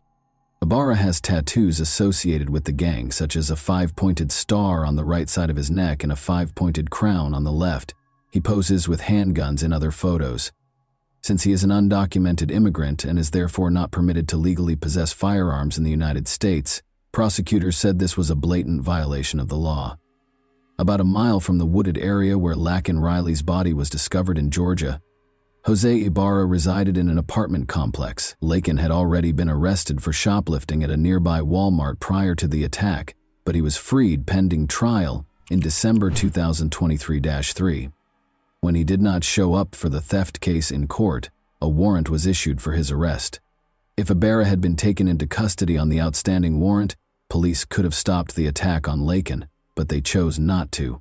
Those who witnessed him on campus reported seeing him in places where students congregate. His location close to the scene of Laken Riley's death was also determined by investigators using digital footprints and cell phone data. Ibarra and Riley were not known to be related. At a press conference after the murder, Jeff Clark, the chief of police at the University of Georgia, stated, "This was a crime of opportunity. where he saw an individual and bad things happened.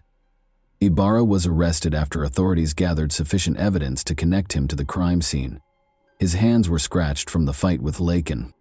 3 counts of felony murder, 1 count of malice murder, 1 count each of kidnapping, aggravated assault, aggravated battery, obstructing an emergency phone call, tampering with evidence, and peeping Tom were among the charges brought against Ibarra. The peeping Tom charge stems from Ibarra's observation of an apartment window in a university housing building on the day Riley was killed. The funeral for Lakin Riley took place on March 1, 2024. Her departure brought with it unexpected and unwelcome fame. Too much was known about her death and its raging aftermath, and too little was known about her life by many who had heard of her. It makes sense that those closest to her were reluctant to participate in interviews. The absence of someone like Lakin, whose light never stops shining, makes the world seem even more hopeless. Simon Mossad, the lead pastor of the church, wrote to the media, "Don't even begin to scratch the surface. She was a loving daughter, sister, and friend. She had a gift for making anyone she was around feel comfortable and seen. Lakin was special. She was a gift to anyone who knew her, smart, kind, compassionate, and thoughtful." A wooden sign was located on the shore of Lake Herrick in Athens, close to the spot where Lakin made her final run. The murder of Lakin Riley and the immigration status of the man accused of it swiftly became a rallying cry for some prominent Republicans to blame immigrants for crime in America and criticize the Biden administration for its handling of the southern border situation. Someone had used black tape to change the word lake to Lakin. The untimely death of Lakin Riley has caused national indignation and touched the hearts of Georgians everywhere. At the time, Georgia Governor Brian Kemp wrote on X, "Joe Biden's failed policies have turned every state into a border state, and I'm demanding information from him so we can protect our people when the federal government won't." The brutal murderer who took the life of Lakin was one of the millions of illegal aliens that the Biden administration simply released and unleashed upon our country, House Speaker Mike Johnson stated on X. During his Georgia campaign stop, Donald Trump had a meeting with Lakin Riley's family. "What Joe Biden has done on our border is a crime against humanity and the people of this nation for which he will never be forgiven," Trump said, claiming that Riley would still be alive today hadn't Joe Biden willfully and maliciously eviscerated the borders of the United States and set loose thousands and thousands of dangerous criminals into our country. He continued, "He was an illegal immigrant, and he should not have been in our country, and he never would have gotten into our country if Trump was president." Joe Biden, on the other hand, made a mistake in his speech, but did not downplay Lakin Riley's death. To the thunderous cheers of his supporters, Biden mispronounced the victim's name during the speech, saying instead Lincoln Riley. Lincoln Riley, an innocent young woman who was killed by an illegal. He also added, note the word illegal in that quote. Lakin's mother, Allison Phillips, posted on Facebook, "Biden does not even know my child's name. It's pathetic. If you were going to say her name, even when forced to do so, at least say the right name." Allison also wrote, "Amen," beneath a comment labeling the 81-year-old Biden a disgrace of a president. Following criticism from some members of his party for using the term to refer to those who entered or are currently residing in the United States illegally, Biden later apologized, but not for referring to the young woman as Lincoln. Instead, he apologized for referring to Ibarra as a illegal. "I shouldn't have used illegal. It's undocumented," said Biden. At the same time, Trump attacked Biden for the remarks while on the campaign trail in Rome, Georgia. He said, "Joe Biden went on television and apologized for calling Lakin's murderer illegal," to furious booing and jeering. "Biden should be apologizing for apologizing to this killer." He compared his words to Biden's. "I say he was an illegal alien, he was an illegal immigrant, he was an illegal migrant," and charged that Biden, who has long been regarded as a compassionate leader, lacked regret. He's got no regret. He's got no empathy, no compassion, and worst of all, he has no intention of stopping the deadly invasion that stole precious Lakin's beautiful American life, Trump stated. Ibarra was indicted on 10 counts on May 8, 2024. He was refused bail after entering a not guilty plea to all counts. He requested a bench trial during a pre-trial hearing, waiving his right to a jury trial, which was scheduled to start on November 13 with jury selection. In the courtroom, family members of Laken Riley gave statements. Allison Phillips, the mother of Laken Riley, pleaded with Judge Patrick Haggard to punish Jose Ibarra harshly. There is no end to the pain, suffering, and loss that we have experienced or will continue to endure, Allison stated when making a statement in court as part of the family impact. This sick, twisted, and evil coward showed no regard for Laken or human life, said Allison. We are asking the same be done to him. Allison characterized her daughter as intelligent, industrious, considerate, kind, and, above all, a child of God. She claimed that her daughter worked with the elderly in nursing homes and went on mission trips. This monster took away our chances to see Laken graduate from nursing school. He took away our ability to meet our future son-in-law. He destroyed our chances of meeting our grandchildren, and he took my best friend, the mother of Riley said. Laken Riley's younger sister, Lauren Phillips, stated that she was unable to join her sister in celebrating her acceptance to the University of Georgia. I had to get accepted into my dream school, the University of Georgia, without my sister telling me how proud of me she is, and finally getting to live in the same town together again, she stated. She said she would miss Riley's contagious laugh, her smile, and her daily good morning messages, and referred to her as her sister, best friend, and role model. She lost her sense of security as well because of the murder. I cannot walk around my own college campus because I am terrified of people like Jose Ibarra, she stated. She referred to Ibarra as a monster and stated that she was certain he was the cause of her demise. As he read one of Laken Riley's final journal entries to her future husband, John Phillips, her stepfather broke down in tears. To my future husband, I'm working every day to become the best wife I can be, Laken wrote in part. According to John Phillips, Laken's journal entry only scratches the surface of what was cruelly and tragically taken from her and her family. Prosecutors told the court how the nursing student battled for her life and dignity against a man who had gone hunting for women that day. As the trial finally began on Friday, November 15, Ibarra retaliated when she saw Laken Riley, according to prosecutor Sheila Ross. When she refused to be a victim, he bashed her skull in with a rock repeatedly, Ross stated. Riley's death was tragic, according to defense attorney Dustin Kirby, who also described the case's evidence as graphic and unsettling in his opening statement. He questioned how Ibarra's fingerprints could be on the phone if he was allegedly wearing gloves, though, and stated that there was insufficient evidence to prove that it was Ibarra. The evidence in this case is very good that Laken Riley was murdered, Kirby stated. Ibarra, a Venezuelan national and non-citizen of the United States, has no known relationship to the student and no violent criminal history, so the evidence that Jose Ibarra killed Laken Riley is circumstantial. Rather, investigators characterized Laken's death as an opportunity crime. Ibarra's fingerprint on Laken Riley's phone screen and her DNA beneath her fingernails were among the evidence the prosecutor produced. The Georgia Bureau of Investigation's medical examiner informed the court that Laken Riley suffered cuts, bruises, and scratches on her head, neck, torso, abdomen, left arm, and left leg.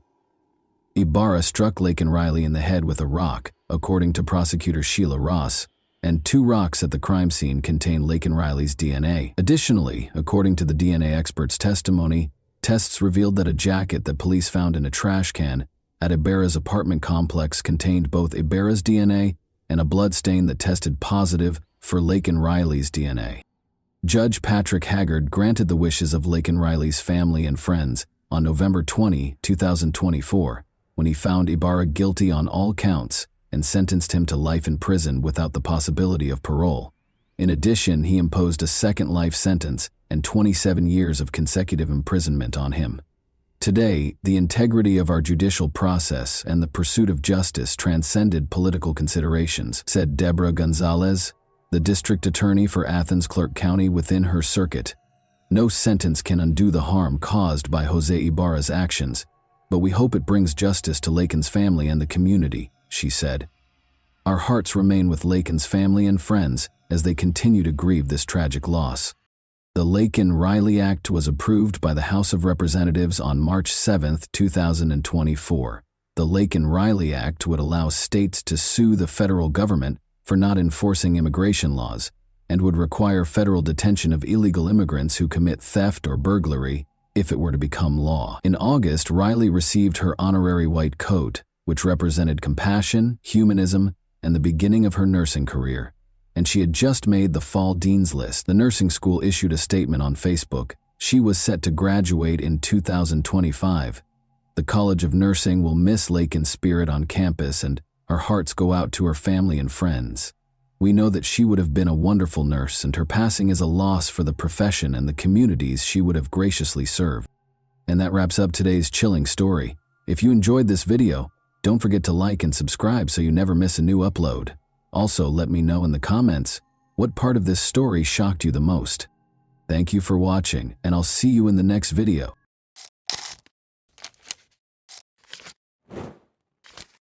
Hey guys, welcome to my channel, and today we're going to take a look at another horrible case with you. Lam Kor Wan, Hong Kong's first serial killer, was introduced in 1982. He worked as a taxi driver, but at night he was known as the Rainy Night Butcher and the Jars Killer. Over the course of 7 months, he killed 4 young women, concealing their bodies beneath his family's couch and preserving their body parts in jars.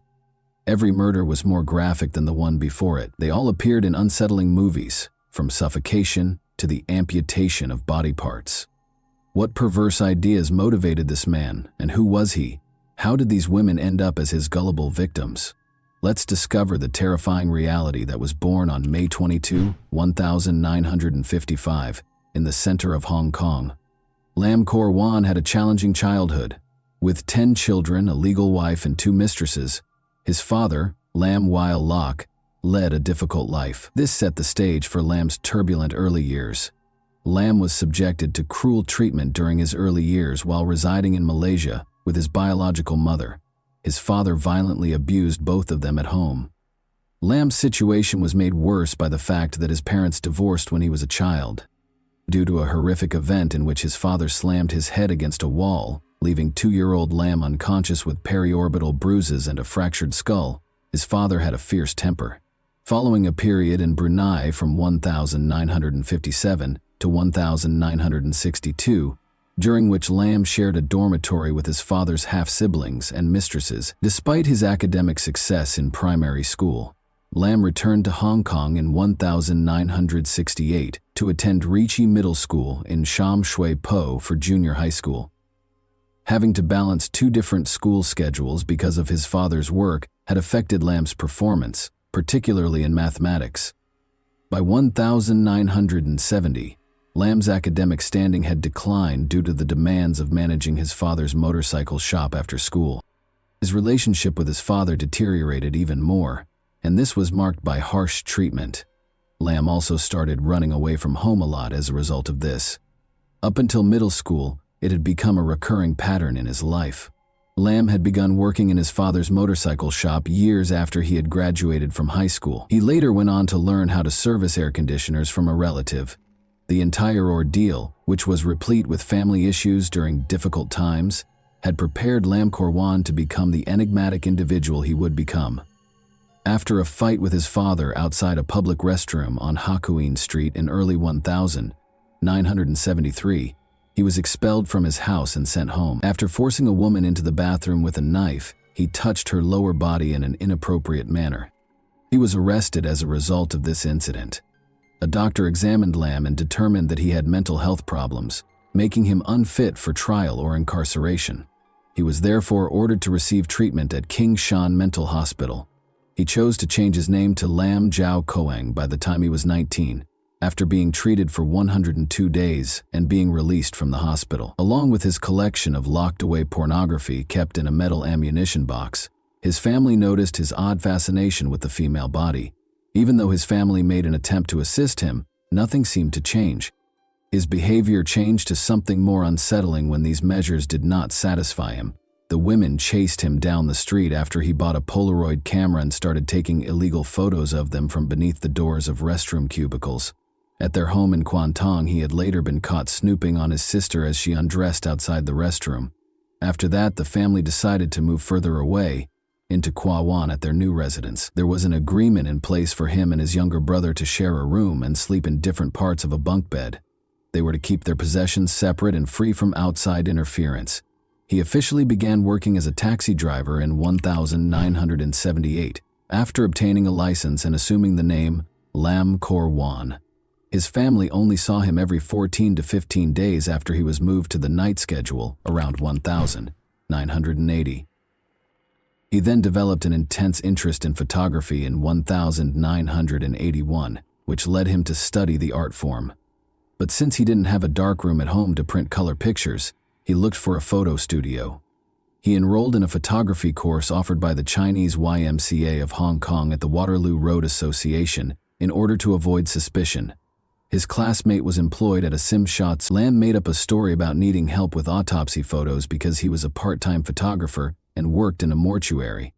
Surprisingly, his account was approved, and the classmate edited Lam's images to prevent alarming other students. His mother observed a significant shift in his behavior after he had been a night taxi driver for a year. He began to disregard personal hygiene, declining to take a shower or change his clothes. On the gloomy night of February 3, 1982, at the age of 27, his mother even saw him wander home like a sleepwalker in the dead of night, but his demeanor became forlorn. During his time as a taxi driver in the Tsim Sha Tsui district, Lam changed from being a simple peeping Tom to something more sinister. He was looking for clients one day who were coming home from a night out. This is where things started to go south. When Chan Feng Lan, a clearly drunk woman, emerged from a restaurant at around 4 in the morning, she was in such need of a ride that many taxi drivers refused to give it to her. Lam, apparently unfazed by this, accepted her into his taxi and consented to drive her home. The inebriated woman asked to stop halfway through the trip, and when Lam braked close to a gas station, she opened the door to throw up. Uncertain of where she was, she asked Lam to return in the opposite direction after this disturbing incident. Later, Lammy admitted that he had considered killing her, but something inside of him snapped and he decided he had had enough after being initially disgusted by her vomiting. He went into a garage in the Tsim Sha Tsui neighborhood, circled to the passenger door, and strangled the young lady with an electric cable. He drove to his house at 5 in the morning when he usually finished work and parked in front of the building as usual. The night watchman slept on a cot in the entry hall and did not wake up, so he concealed the body in a big bag and carried it across the pavement into his apartment building while the street was empty. After Lam died, he went into the apartment as quietly as he could and spent several hours hiding the body beneath the sofa. Lam waited for his family to depart after breakfast while feigning to be asleep in his bed. He woke up and began preparing his room after his brother and parents had left the apartment. Lam purchased a power saw from the street using 500 yuan that he had stolen from the victim's wallet. To ensure that even the baseboards were adequately protected, he covered the floor with plastic. He began to dismember the innocent woman's body after placing it on the plastic. Despite his best efforts, he was unable to avoid leaving any blood traces, and some of it splashed onto the walls. He continued to dismember the victim's body for hours, taking pictures and videos of the entire procedure, before naming the videotape a serious secret. After chopping her body into 7 parts, he wrapped paper around her head, limbs, and torso before sealing it in a plastic bag. The fact that he preserved the private parts in a Tupperware container with rice wine was the most unsettling aspect. In order to remove any traces of the horror that had transpired, he meticulously cleaned the crime scene, scrubbing the walls and floor and rolling up the plastic sheet. He drove to the new areas, making multiple trips to carry the body parts to his taxi while avoiding attention from onlookers who were confident he had removed any traces of the unsettling act. He stopped when he discovered an empty area on the banks of the Xingmun River, close to Sha Tin. He was determined to find a remote location to dispose of the body. He removed the packages from his trunk one by one and tossed them into the river, making sure no one was looking. The bundles were carried to the sea by the murky waters. The limbs floated from Lucky Plaza to the Bel Air Gardens area after being washed down by the intense rain. Lam had heard the terrifying news on the radio more than a week after the horrible deed. A limb had been found on the shores of the Xingmun River. More body parts were unearthed in the following days, leaving the police to piece together the tragic puzzle. To determine the approximate time the body was dumped into the river, investigators looked at tidal patterns. Interestingly, one arm had a unique tattoo of a heart with a knife through it, which was uncommon for women at the time. They arrived at this conclusion. Recognizing the victim, It was Chan Fenglan, age 21. The police encountered regrettable difficulties even after issuing a public call for witnesses. Neither the taxi driver nor Chan Fenglan's companions had seen the license plate. Lam didn't learn of the body part's discovery for over a week. The police had determined that the body belonged to Chan Fenglan, a Simsha nightclub hostess and mother of two. Chan's night out with her sister and friends, her taxi ride home, and the terrible fate she met at the hands of Lam Kor 1 were all revealed in the grim details. Sui. The next murder was carefully planned, but the murder had been opportunistic. He was determined to be more prepared because he was a perfectionist. His goal was surgical accuracy. He therefore chose to use professional tools rather than a power saw. In the end, he bought specialized surgical instruments and multiple bottles of formaldehyde after studying knives, blades, and scissors in great detail. Formaldehyde was a colorless, pungent chemical that was used for disinfection and preservation. Lam had claimed another victim on May 29, 1982, 3 days after acquiring his equipment. He was able to capture his second target, a bar employee. This time, he picked Chan Wan Kit calmly and used an electric cable to strangle her before bringing her home. He waited in bed as usual for his family to get off work before beginning the grisly task of dismembering the body. Lam had carefully prepared the room in accordance with his plan after thinking about what to do for days. After setting a sizable tray underneath the body to keep blood off the floor, he took out his video camera. Investigators later reviewed the video and found that he had carefully dissected the body while placing the tray beneath the family's parakeet cage. When Lam had finished chopping it into pieces, he displayed remarkable skill. As Lam considered a secure location for the body's disposal, he once more took photos of the various body parts. After numerous nighttime excursions, he eventually discovered the ideal location. He placed the body parts in a large plastic bag and put it in the trunk of his taxi this time. He drove through the tunnel to the selected location, Hong Kong Island, early in the morning. A 20-minute drive east of the city center was Tai Hang Road, a residential neighborhood with a lot of trees. Following his parking in a secret area of the road, the heavy bag became difficult for him to carry out of the trunk. As he watched it roll down the slope into a muddy ravine, he carried it a short distance up to the railing and threw the body over it. Lam had been thinking about what had happened that night all the time in the days that followed, not because he was sorry or regretful, but because he wanted to become a better person. On June 17, 1982, 2 weeks later, he had struck once more. Liang Sao Wan, a 29-year-old nightclub cleaner, had left work at 4 a.m. and was in Lam's taxi shortly after she met her terrible end. Lam took her lifeless body back to his house and engaged in a terrifying string of acts. He recorded his horrifying deeds, titling the recording, Operation Rainy Night. Lam used the selfie feature on his camcorder, which was resting on the bunk bed, to record the dismemberment procedure, displaying an unnerving amount of detail in contrast to his earlier action. On this occasion, he even cut open the abdomen, removed the intestine, and even tried to taste human flesh before giving up because it made him sick. Then, in yet another horrific episode of this gruesome rampage, he abandoned the severed limbs in a burlap bag on Tai Hang Road. Lam had grown bolder with every crime. Knowing the bars in the Simsha Sui neighborhood, he had spent his time meticulously planning his next crime. He was also aware of the locations where women frequently waited by themselves for his cab. He had wanted the next victim to be a woman from a higher social class, but his first 3 victims had been what he had dubbed bad girls. He purposefully chose a young woman who seemed innocent, and this time it was Liang Wai Sum, 17.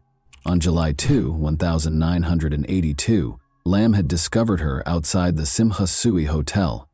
Before the final exams, she had gone to a party at her high school, but she had made the decision to leave after dinner. Her high school friends had gotten her a cab to make sure she would get home safely. Lam parked his car and guided her to a remote road.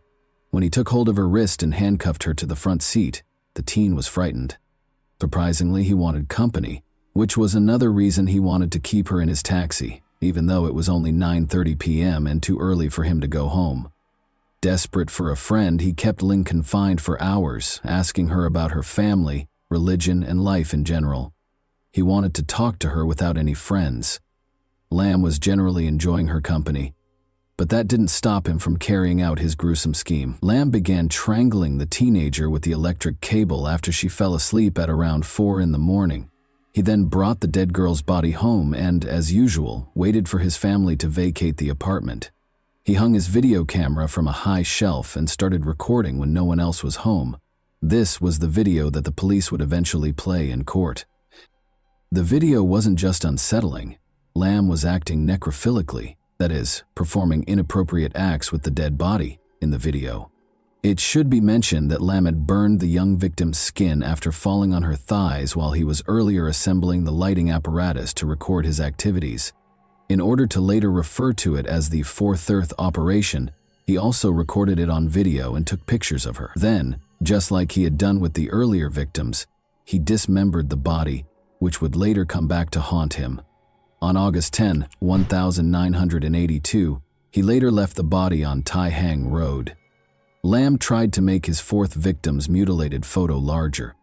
As it happened, Lamb's friend had to move Lamb's negatives to the Mongkok branch for magnification because the enlarger at his friend's photo shop was broken. Suspicious as he was, the branch's photo editors discovered disturbing details in the developed photos during the manual enlargement process, suggesting a possible connection to the dismemberment of a human body.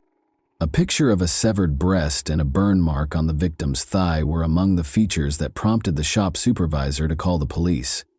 The Kowloon Regional Homicide Squad was given the case by the police after they received the report. Detectives under the direction of Sergeant Lee Kwon obtained statements from the clerks at the Sima, Sui, and Mongkok branches while safeguarding the negatives and photograph. After a thorough examination and analysis of the flesh and blood color, the forensic officer from the Scientific Forensics Department concluded that the photographed corpse had been dead for less than 3 hours. The dismemberment technique ruled out the possibility that the perpetrator was teaching pictures because it implied that they lacked medical anatomical knowledge. The typical green sheet used in autopsies was conspicuously missing. Additionally, forensic specialists verified that the images were taken directly from a real body rather than from printed materials. In one picture, a tiny drop of water also reflected half the face of a girl who looked like Leong Wai-sum, who had disappeared on July 2. The police decided to make an arrest after concluding that Ling had been murdered, based on the results of the Scientific Forensics Division and medical examiner. Sergeant Lee had led the team in an ambush at the photo shop early on August 17. He asked the clerk to mix a Lamb set of 13 photos with a few other pictures and encouraged him to talk to Lamb about the pictures, where they were taken, and why they were being enlarged. The goal was to document the discussion and collect supporting documentation. Lamb arrived by taxi to pick up the pictures at about 6 o'clock in the evening. Following his friend's request, he carefully examined each picture and clarified that the enlarged images would be used for courtroom presentations, especially so jurors could see the contents more clearly. Lamb said that he worked in mortuaries on a regular basis. Sergeant Lee revealed his identity after verifying the images and making the payment, and he immediately took Lamb into custody. Lamb first made up a story, claiming that the pictures were taken by a 4-eyed man he had met in Kwan who worked for the Oriental Daily. Investigations, however, showed that there was no such individual. In order to gather tangible evidence, the authorities promptly requested a warrant so they could search Lamb's home within the allotted 48 hours. Otherwise, they would have needed to let him go. During the search, they found personal belongings, preservatives, anatomy books, surgical instruments, Lamb's cupboards, and severed body parts, including the deceased women's breasts and vaginas. His taxi was also seized and searched by the police, who left a note on the windshield stating that it was not to be towed and that it had been involved in a crime. Subsequent investigation of the car turned up evidence like wire and handcuffs in the glove box, as well as 2 holes in the back of the front seat that were probably made by one of the women who died wearing high heels during a struggle. Investigators allegedly recovered a large collection that included 1,900 carefully coded photos, 1,500 color slides, and 696 negatives that documented coronavirus victims at different points in his crimes. His thorough documentation greatly facilitated the police inquiry. All of his victims' body parts were eventually found by authorities, allowing for their identification and eventual return to their families. To assist with the investigation, Lam Korwan was taken to the police station with his father and younger brother. Authorities suspected that the taxi driver wasn't acting alone because of the small living area and the amount of evidence found in Lam and his brother's bedroom. After 3 days of intense interrogation and detention, Linwas was freed. The younger Lam insisted that he had little contact with his brother because of their divergent schedules and was neither involved in nor aware of the incidents to expedite their release. Korwan was pressed by their father and younger brother to make it clear that they had nothing to do with trying to get her son to confess. Lam's mother went to the police station as well.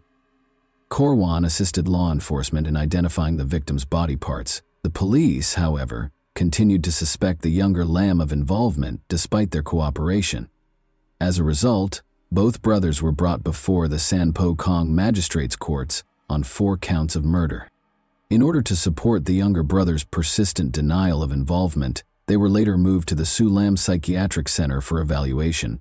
After the 6th hearing, he was ultimately freed because there was not enough evidence.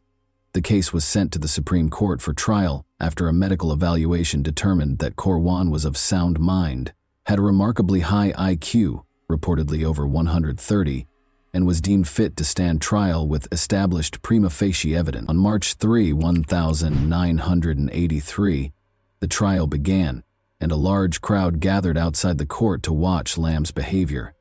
Because it was thought that the more than 1,000 pieces of evidence that would be presented in the case were too graphic for women, a number of men were chosen to serve on the jury. Authorities claimed that the specifics of the case were too upsetting for women, so 7 men were chosen specifically to guarantee a fair trial and avoid shock. The only people who could watch Lam's videotapes were the jurors, judges, and attorneys. Furthermore, during the trial, the victim's organs were not allowed in the courtroom.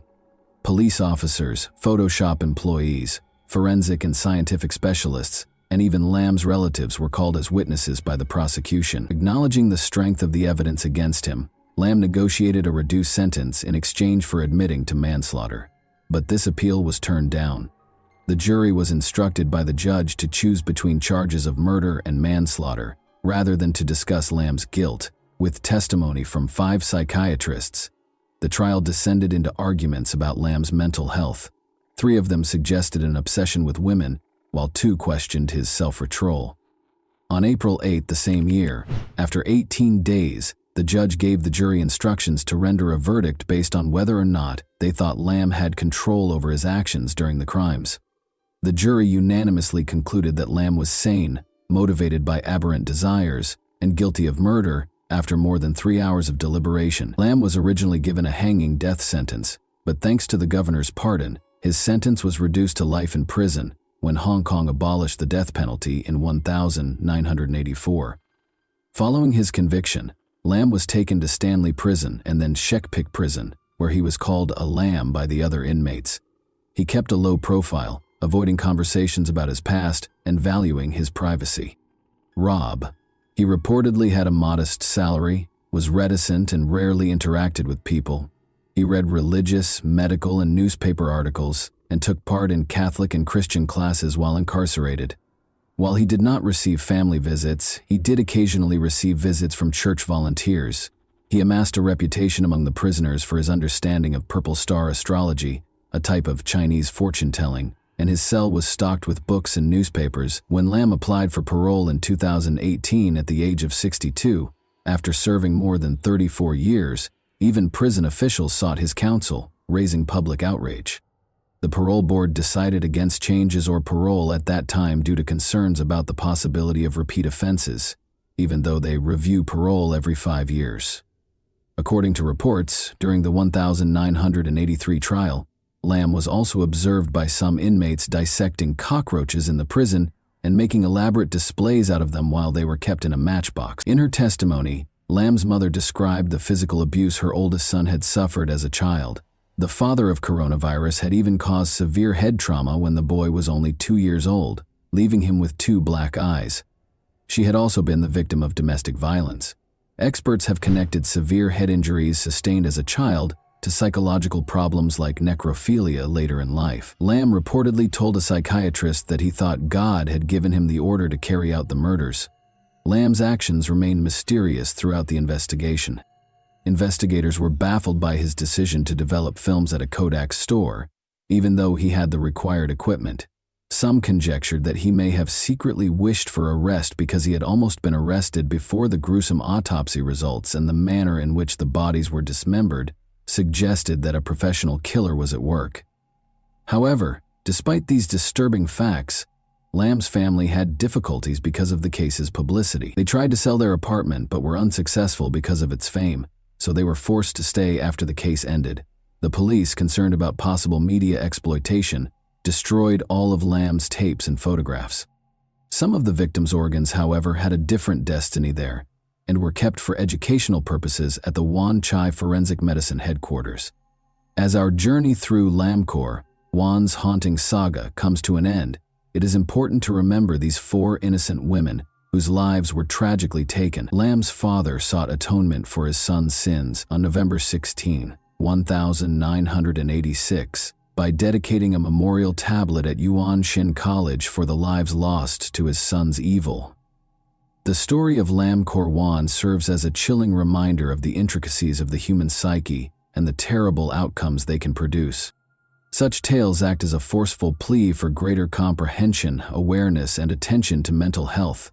As the first serial killer in Hong Kong's history, Lamkor Wan, now 68, is serving a life sentence in the maximum security Shek Pik prison on Lantau Island for the gruesome killings that rocked Hong Kong in the early 1980 CE. His reign of terror came to an end on August 17, 1982, the fateful day of his arrest, when he was just 27 years old.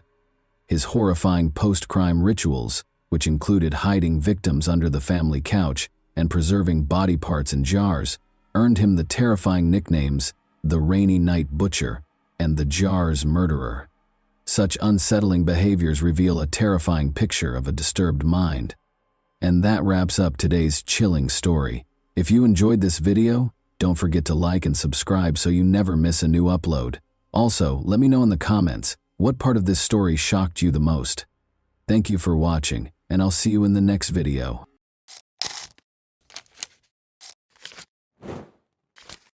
Hey guys, welcome to my channel, and today we're going to take a look at another horrible case with you.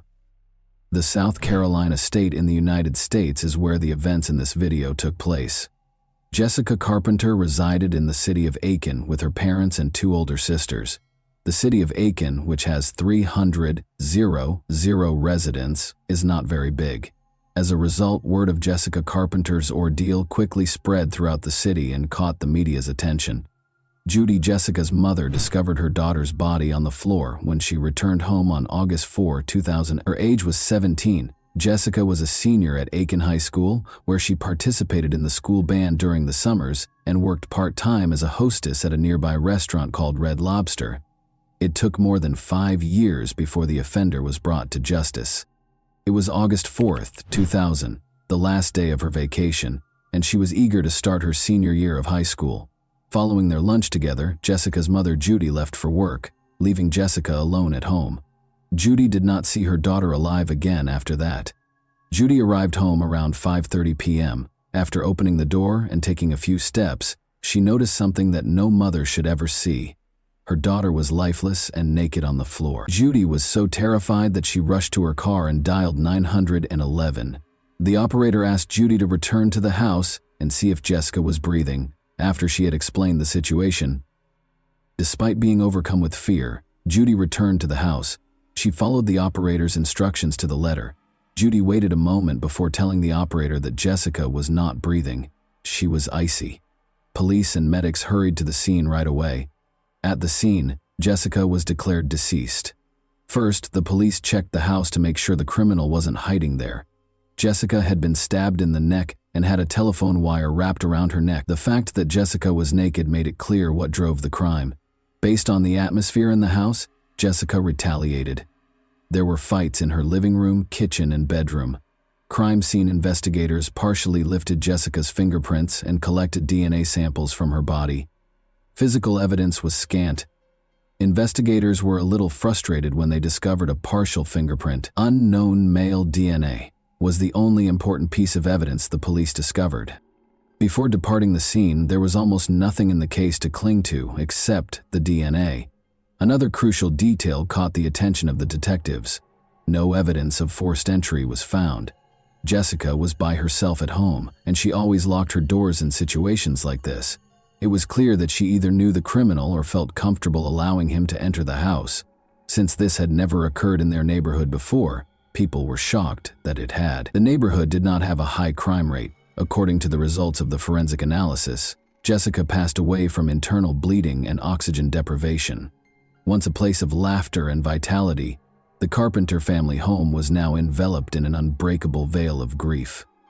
A horrible crime had taken place in the living room, which had once been the location of boisterous birthday celebrations and peaceful family evenings. Charles and Judy, Jessica's parents, appeared to be stuck in a bygone era. Their entire world had been upended.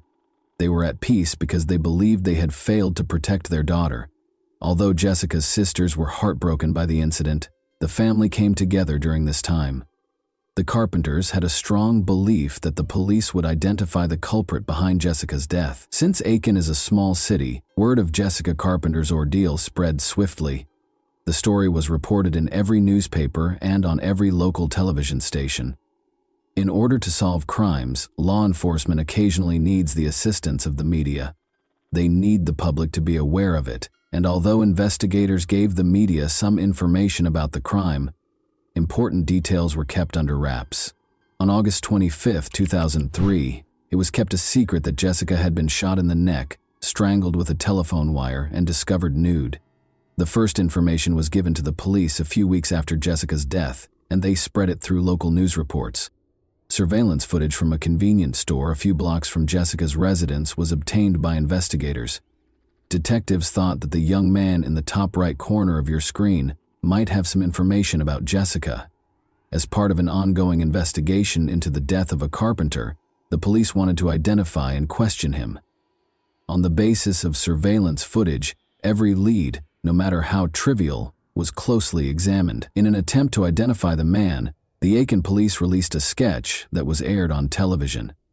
The suspect's sketch was held in the hands of the detectives looking into Jessica Carpenter as though it were the secret key. Jessica went to Aiken High School, where she was well known to all. They headed to the principal's office to ask the administration for help. Despite looking at the sketch, the principal was unable to identify the subject. The detectives spoke with the principal before starting to interview Jessica's classmates. Any small comment or conversation could reveal information about the crime. Detectives also spoke with teachers who knew Jessica, and some students were in special interest groups with Jessica, such as the school orchestra. But after being at the school for a few hours, they left with nothing. Who was portrayed in this sketch was unknown. The police were able to identify the man after a few days, but it turned out that he was unrelated to Jessica's ordeal. He was just a magazine salesman and an out-of-town student. The police contacted Jessica's closest friends and family because they had limited information. One of her closest friends from Aiken High School was Alice Bryant.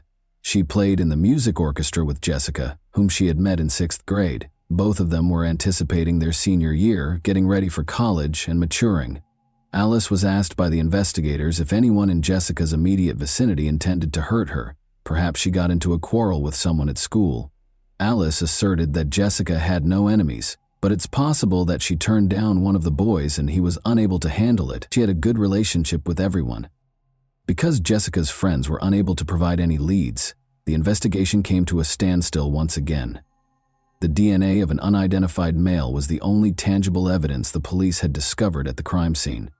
Given that Jessica most likely allowed the criminal to enter the house herself, and that she might have known and trusted the man, a database search turned up no matches. Investigators made the decision to look into Jessica's inner circle. They collected DNA samples from her neighbors, friends, and family. To eliminate as many possible suspects as they could, they visited Judy's place of employment and spoke with all the men, including her supervisor. The local media was asked to help spread the word by the Aiken police. They requested that the men come forward and willingly provide a sample of their DNA. 300 or so DNA samples were examined. The criminal was obviously too smart to assist the authorities. The DNA found on Jessica's body did not match any of the tested samples. Another similar crime, this time in Georgia with an 18-year-old victim, took place 2 months after Jessica Carpenter's death. Chrysalie Barton miraculously survived and shared her story. Chrysalie claimed to have met a man in a restaurant parking lot. He volunteered to serve as her model. The man refused to show his identification when she asked to see it. Chrysalie grudgingly accepted the man's offer to walk her home, but she quickly came to regret it. You can naturally imagine what transpired after he assaulted her in her house and tore off her clothing. After that, the man stabbed her 3 times and started to strangle her.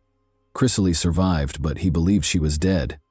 Crawling to the phone, she dialed 911 and then described the man to the police.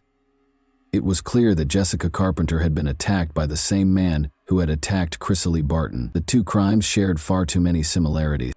Women who said they had seen the man in the sketch called the police station as soon as the sketch appeared in the media. The man in the sketch was recognized by Jessica Carpenter's former Red Lobster co-worker, who called.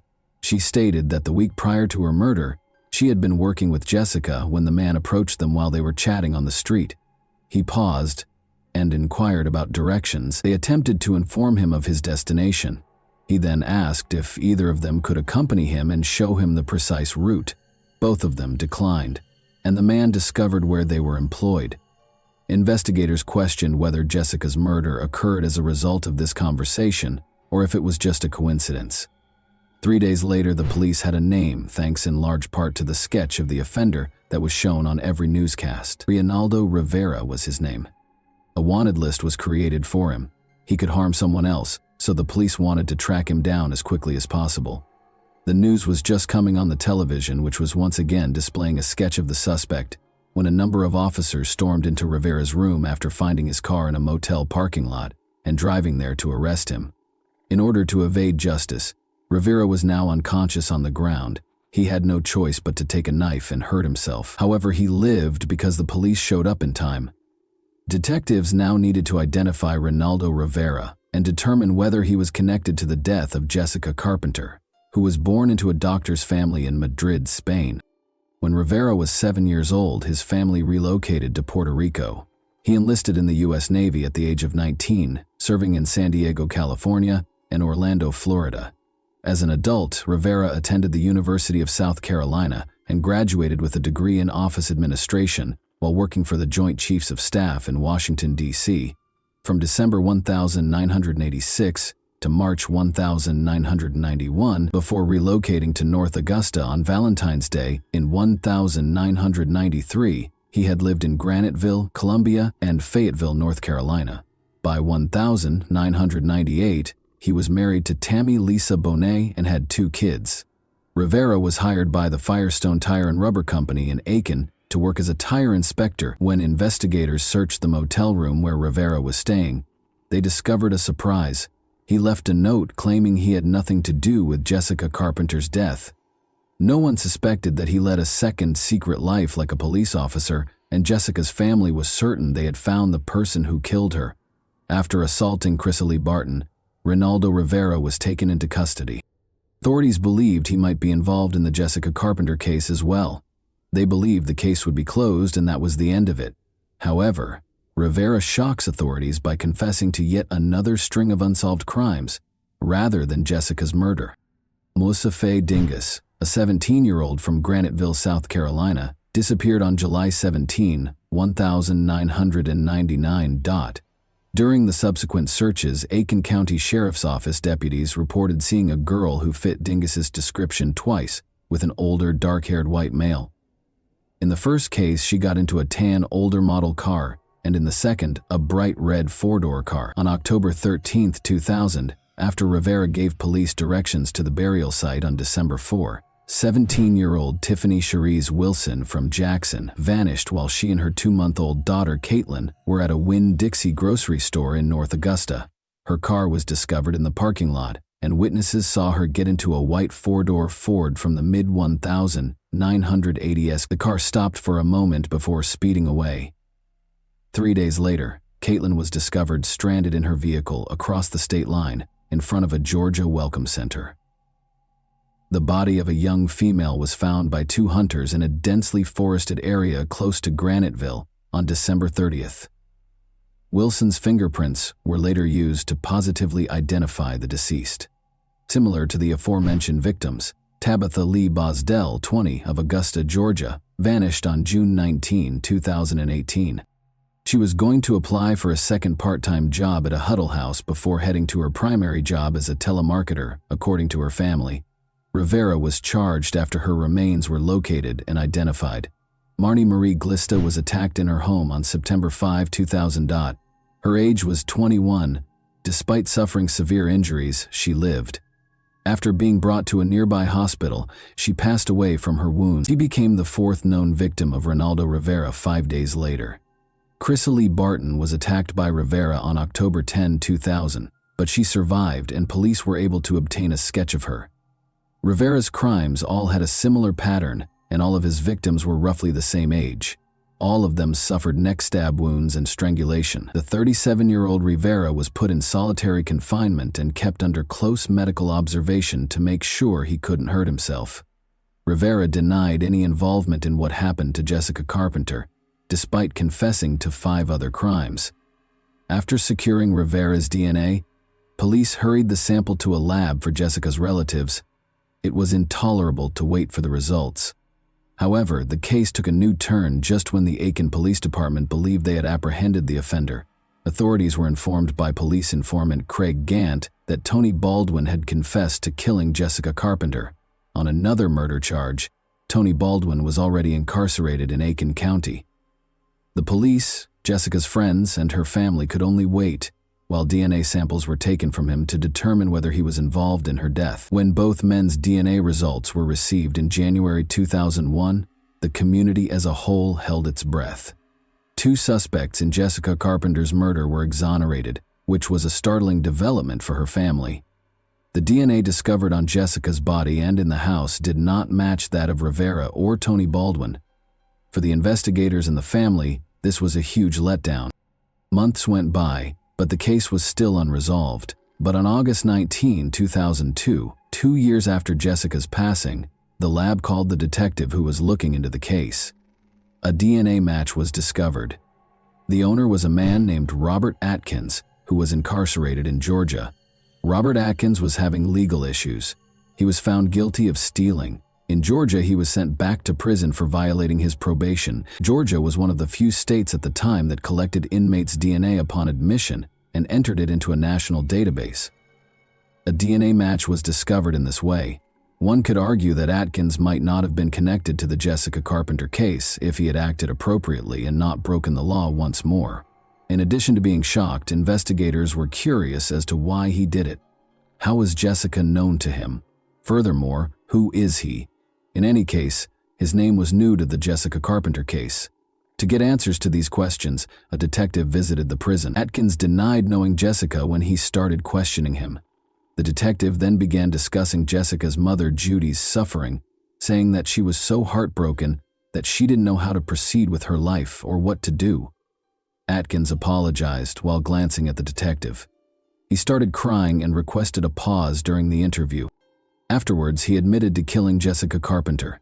Later, Atkins guided detectives to the murder weapon, a bloody knife concealed beneath a bush and wrapped in a t-shirt. Investigators pieced together what happened to Jessica Carpenter a week prior to her murder based on Atkins's confession. The following week, August 4, 2000, a package was delivered to Jessica's residence by airborne express courier Robert Atkins. Atkins made a comeback, but on false pretenses. Atkins claimed that he had most likely delivered the package by accident when Jessica opened the door.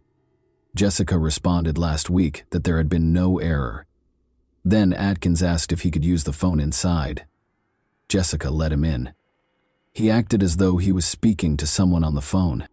He assaulted Jessica, carried her into the bedroom, and made her undress after realizing that no one else was home. He glanced at her and said, "No, you know me," even though she had stated she wouldn't tell anyone. He cut the phone cord in the kitchen after stealing a knife from there. He stabbed Jessica in the neck and strangled her with the phone cord. After that, he departed with the knife and carried on delivering packages in his van. When Jessica's family members found out about the crime, they were incensed. The following day, he got married as if nothing had happened the day before. Jessica was uncritical. She gave him a glass of water and invited him inside. On May 22, 2006, he committed this terrible crime after she showed him kindness. In an agreement with the prosecution, Robert Atkins entered a guilty plea to 5 charges. He consented to enter a guilty plea in exchange for a life sentence, even though he was facing the death penalty. Atkins was asked by Judge Diane Goodstein if he realized that he would never be allowed to leave prison. "Are you aware that you will be incarcerated for the rest of your life?" He said he did when she asked him to put his feet in a box first. 2 life sentences were imposed on Atkins. In 2004, Ronaldo Rivera received a death sentence. Rivera informed the jury that he had a mental illness and that medical professionals needed to investigate it to discover a remedy. In addition, he claimed that he still had murderous fantasies, threatened to retaliate if freed, and called for the death penalty. Rivera withdrew his testimony and started the process of appealing his sentence in 2016, 12 years later. The court denied his last appeal in October 2024. And that wraps up today's chilling story. If you enjoyed this video, don't forget to like and subscribe so you never miss a new upload. Also, let me know in the comments what part of this story shocked you the most. Thank you for watching, and I'll see you in the next video.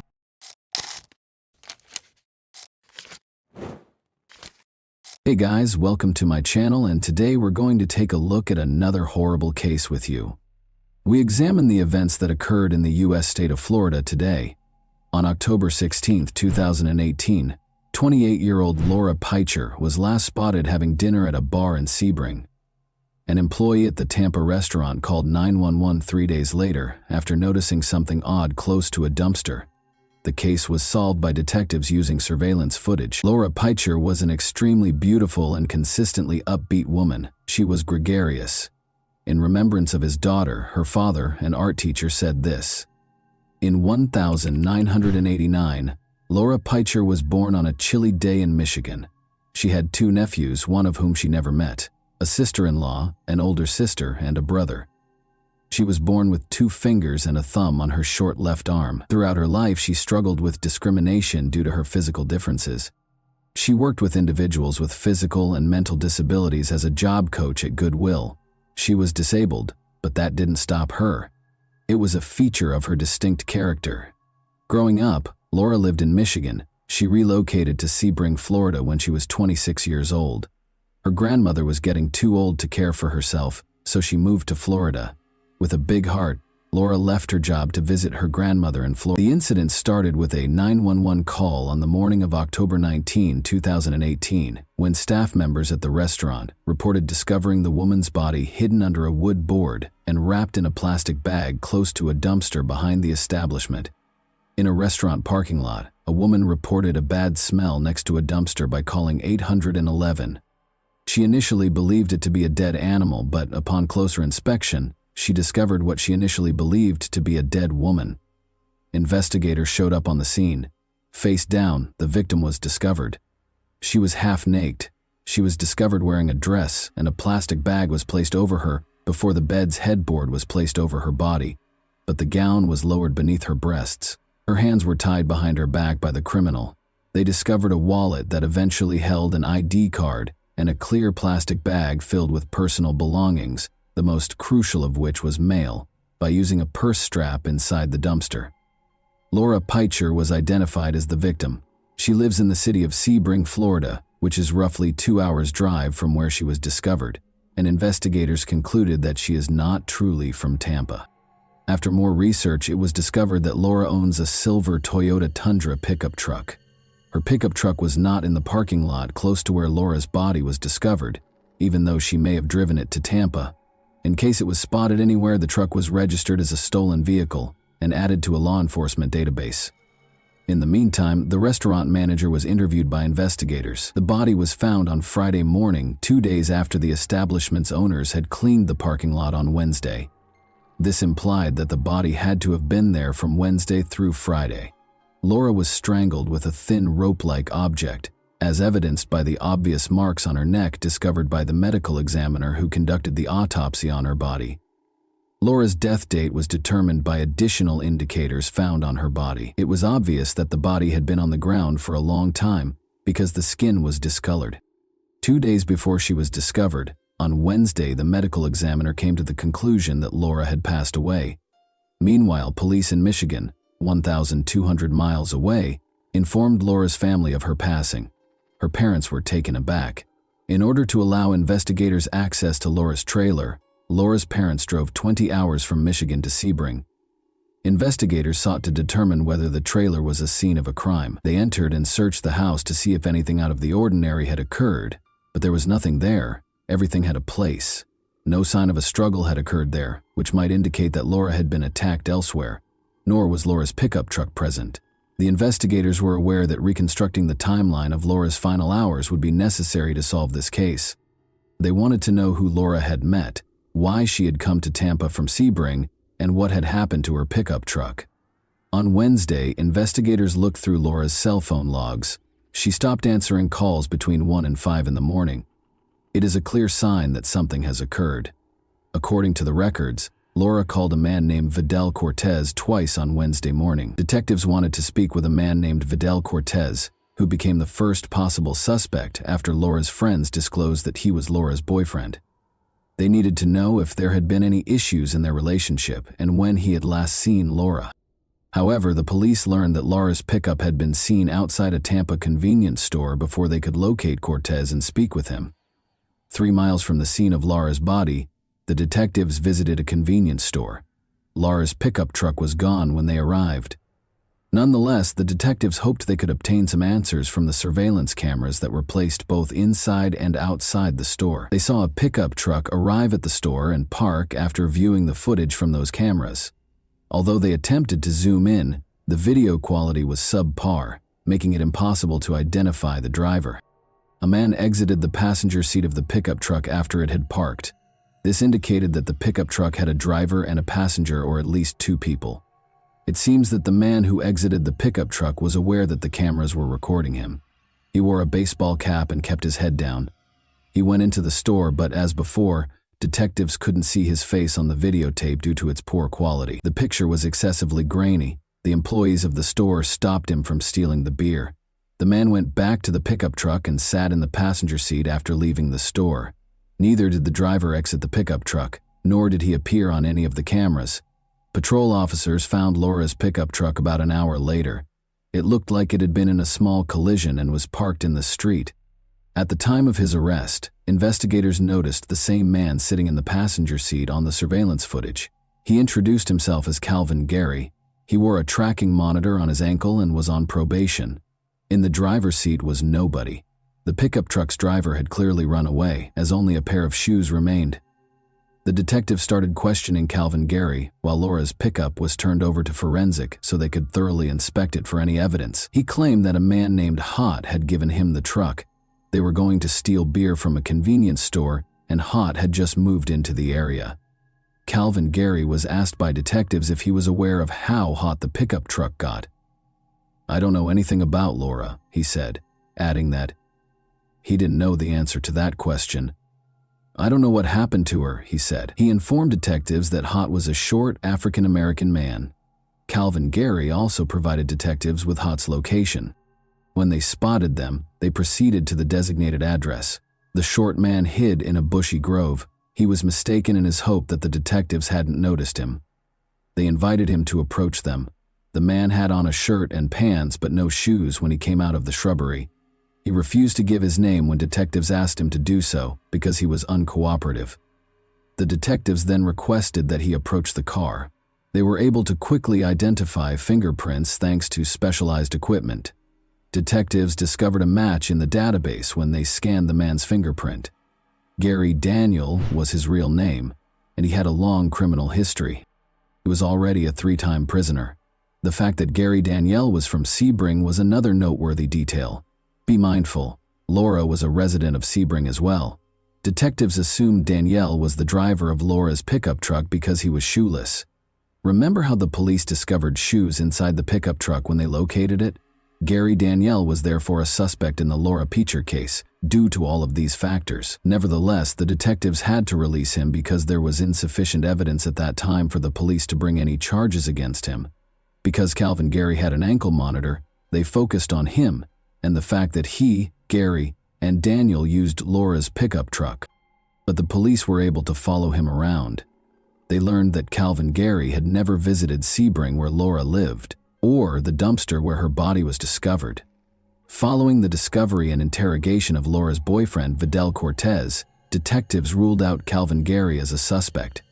However, he told detectives that Laura had gone to a Sebring bar on the evening of Tuesday, October 16, since she had been there the night before she died. Detectives were intrigued by this information and went to the bar to talk to the establishment personnel. Since Laura lived nearby, the manager told detectives that she frequently stopped by the bar for a bite to eat.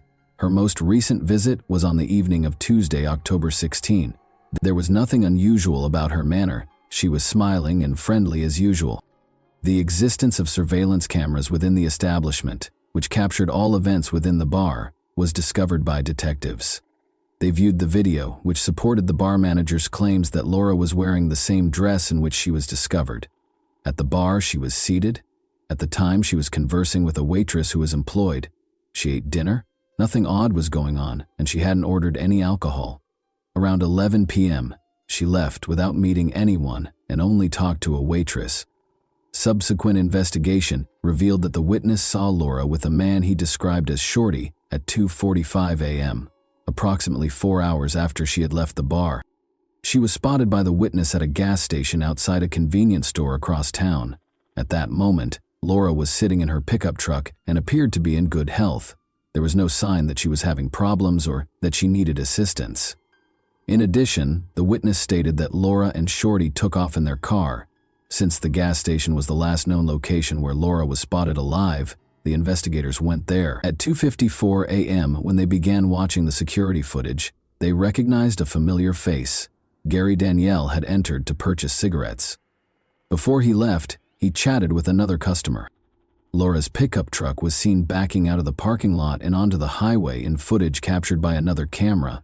The footage supported an eyewitness's account that he unquestionably saw Laura Peacher and Gary Danielle together at a gas station near Sebring, but it was impossible to determine whether Laura was inside the pickup at the time, whether she was okay, or whether Gary Danielle was with her. Investigators searched the dumpster for clues that might connect Gary Danielle to Laura's murder early on Wednesday morning.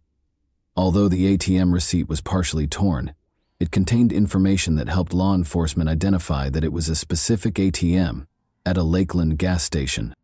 The receipt states that the transaction took place on Wednesday at 3:30 p.m., 12 hours after Laura was last observed in Sebring. In order to locate the ATM of interest, the detectives proceeded to the gas station. With any luck, the surveillance footage would help them solve the case. They could see Laura's pickup truck in the video, but they couldn't make out who was sitting in it. Fortunately, there were several cameras. The detectives watched Gary Danielle exit the pickup and go to the store after it had been parked. After taking out cash from the ATM and purchasing a soda, they departed the establishment. Detectives believed Laura was dead by this point because she was not seen and did not exit the pickup truck. Gary Danielle returned to the pickup truck and headed toward the location of Laura's body. They located him.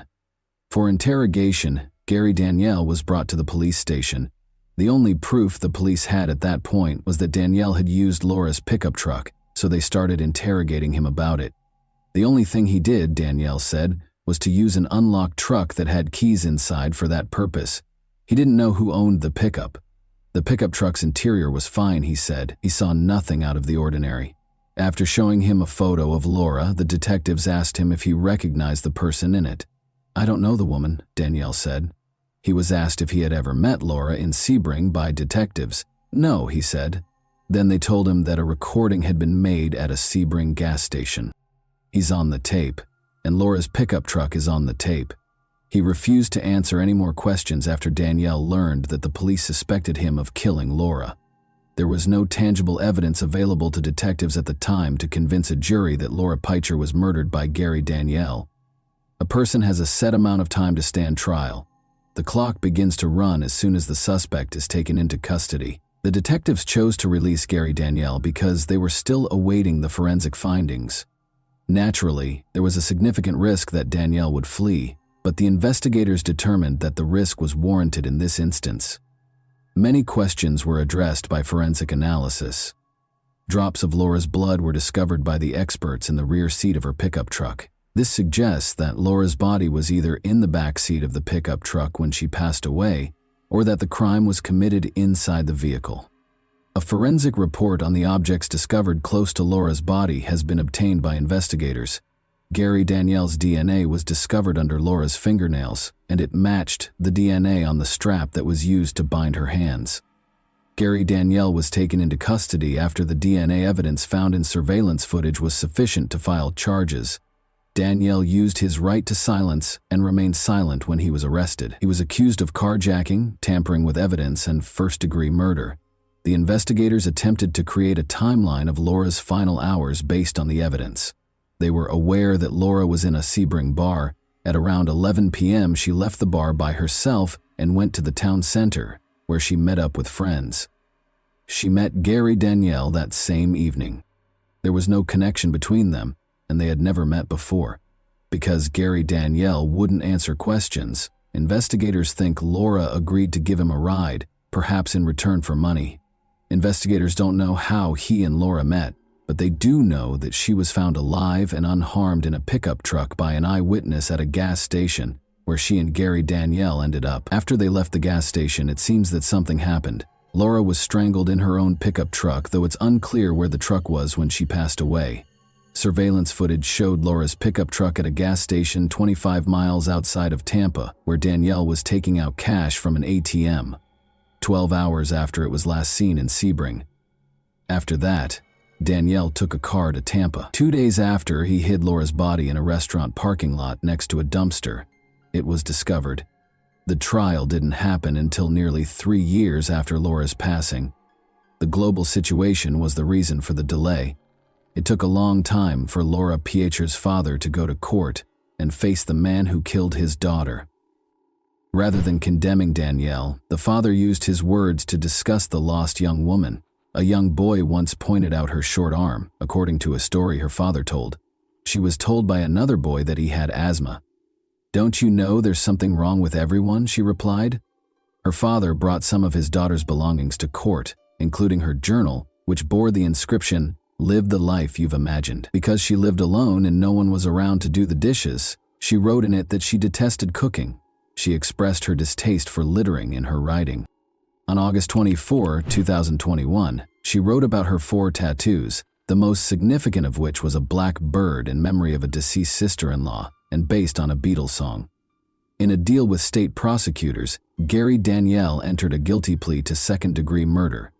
Danielle, 50, agreed to a 30-year prison term in exchange for a guilty plea to second-degree murder. He also acknowledged committing grand theft of a motor vehicle and tampering with evidence. In the brief court hearing, Danielle, who was short, gray, bald, bearded, handcuffed, and wearing orange, stood silently in a jury box. To Laura Pietro's family, he remained silent. The case was punctuated by a guilty plea, but it left many questions unanswered, including how Laura met Danielle and why she was murdered.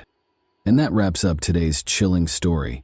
If you enjoyed this video, don't forget to like and subscribe so you never miss a new upload.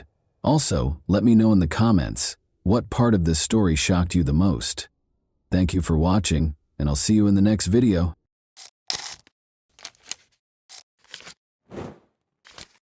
Hey guys, welcome to my channel, and today we're going to take a look at another horrible case with you. What if the horrific murder of your loved one went unsolved for decades, leaving only questions and silence? Imagine the suffering, the annoyance, and the never-ending question. Who killed them? What made them deserving of death? Will there ever be justice? A young life full of beauty and promise was tragically cut short 41 years ago, making this nightmare a reality for one family. The memories, the sorrow, and the desire for answers persisted even after the investigation was unsuccessful.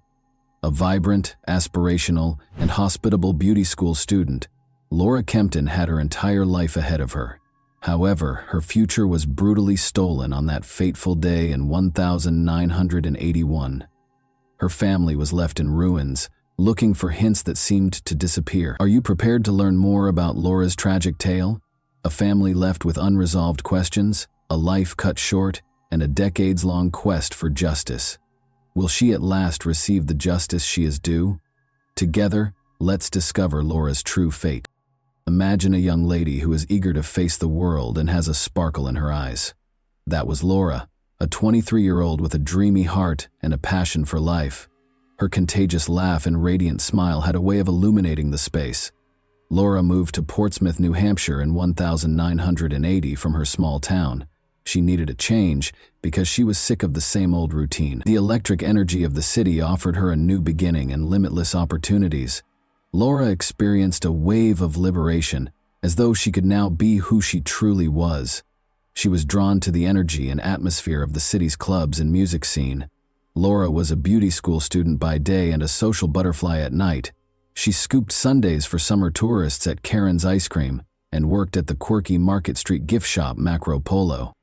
She was only months away from realizing her dream of becoming a hairdresser. She was adamant about establishing herself in the city, and she succeeded in doing so. She developed her hairdressing skills during the day and used her passion for dancing to engage with the community at night. Despite the negative aspects of the city, Laura remained resilient. She had a purpose and a dream.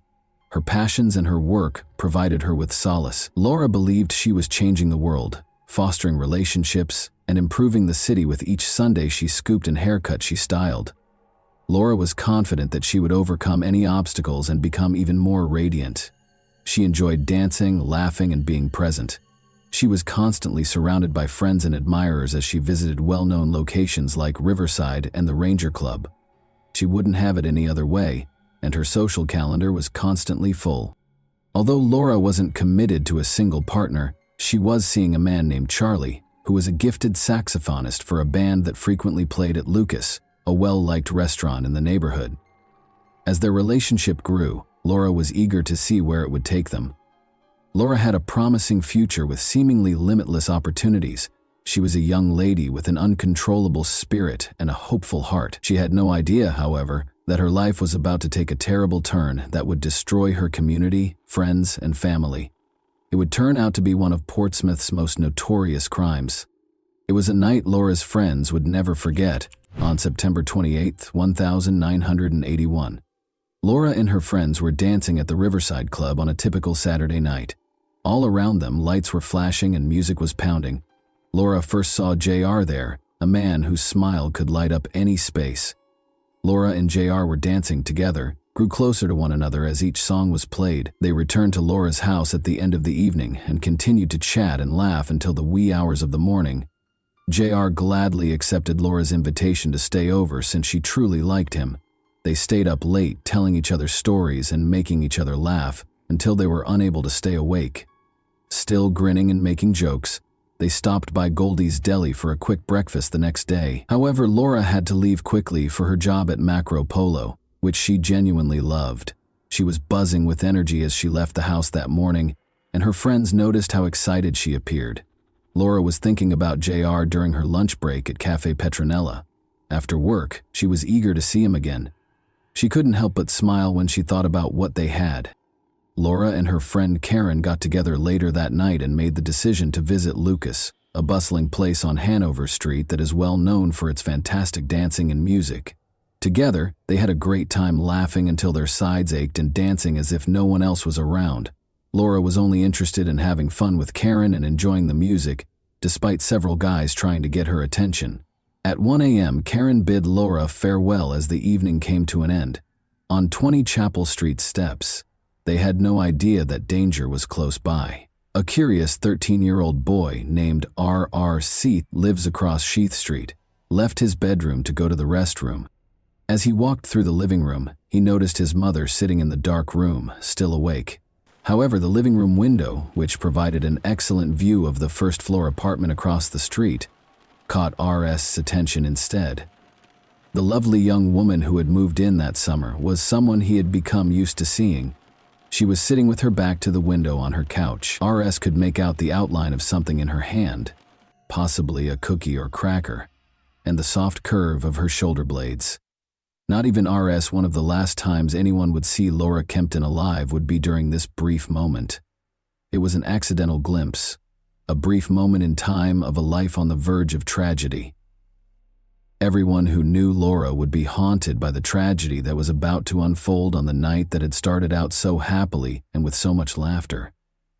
Hours later, on a clear Monday mid-morning, September 28, 1981, Officer Ron Grivois strolled through downtown Portsmouth.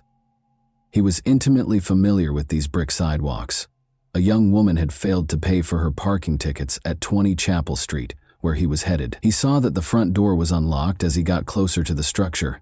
When he got to unit number 2, he discovered a door that was broken and had a missing panel. He peered in and saw a pair of legs bound at the ankles with a white cord and a jumbled heap of bedding. There was a terrible problem. With his thoughts racing, Grivois retreated. He looked around the stairwell and hallway, but he didn't see anything unusual. He radioed for backup after confirming that the scene was secure. Now his ordinary call had become a sinister revelation. Despite being blocked by crime scene tape, a crowd had gathered outside 20 Chapel Street by 9:25 a.m. on the 29th. Officer Grivois' startling discovery was widely publicized. William Mortimer, the lead investigator and a seasoned detective with years of Portsmouth Police Department experience, was already on the scene. He absorbed the unsettling scene in front of him. Nearly all of Laura's body was concealed by a mattress, box springs, and a heap of bedding. From the knees down, only her legs were visible, restrained by a white cord from an electric blanket. Beneath her, a big blood stain had seeped into the rug. Mortimer saw evidence of a bloody struggle as he scanned the room. The walls were splattered with blood, Laura's possessions were all over the place, and drawers and closets were looted. Mortimer realized he had a difficult case ahead of him. After witnessing the chaotic and gory scene, Mortimer's team cautiously raised the mattress and blankets as he continued to look around, revealing a scene that chilled his blood. With a green pillowcase covering her face and a gray telephone cord suffocating her neck, Laura lay bare, her body bruised and battered. Mortimer gently took off the pillowcase and his heart fell. Laura's features were hardly distinguishable due to the tangle of purple bruises and swelling on her face. She had been brutally beaten, with blows so severe they almost crushed her skull, as the medical examiner would later confirm. However, that wasn't all. A bottle of wine was lying next to her dead body, its innocence seeming to mock Mortimer. Then, in sharp contrast to Laura's non-smoking habits, there was the cigarette butt haphazardly left on the floor. Mortimer appeared to be taunted with questions and clues by the killer's presence. Who was this individual? Why had they acted with such unimaginable violence? This was not the end of it. Many questions were hanging around the window. By whom was Laura killed? Who was present when she passed away? What afflicted her prior to her demise? Who was going to give Laura justice? Mortimer and his team found a vital piece of evidence in the hallway after Laura's body was moved to a gurney, a tiny black metal hook that had been ripped from the mailbox.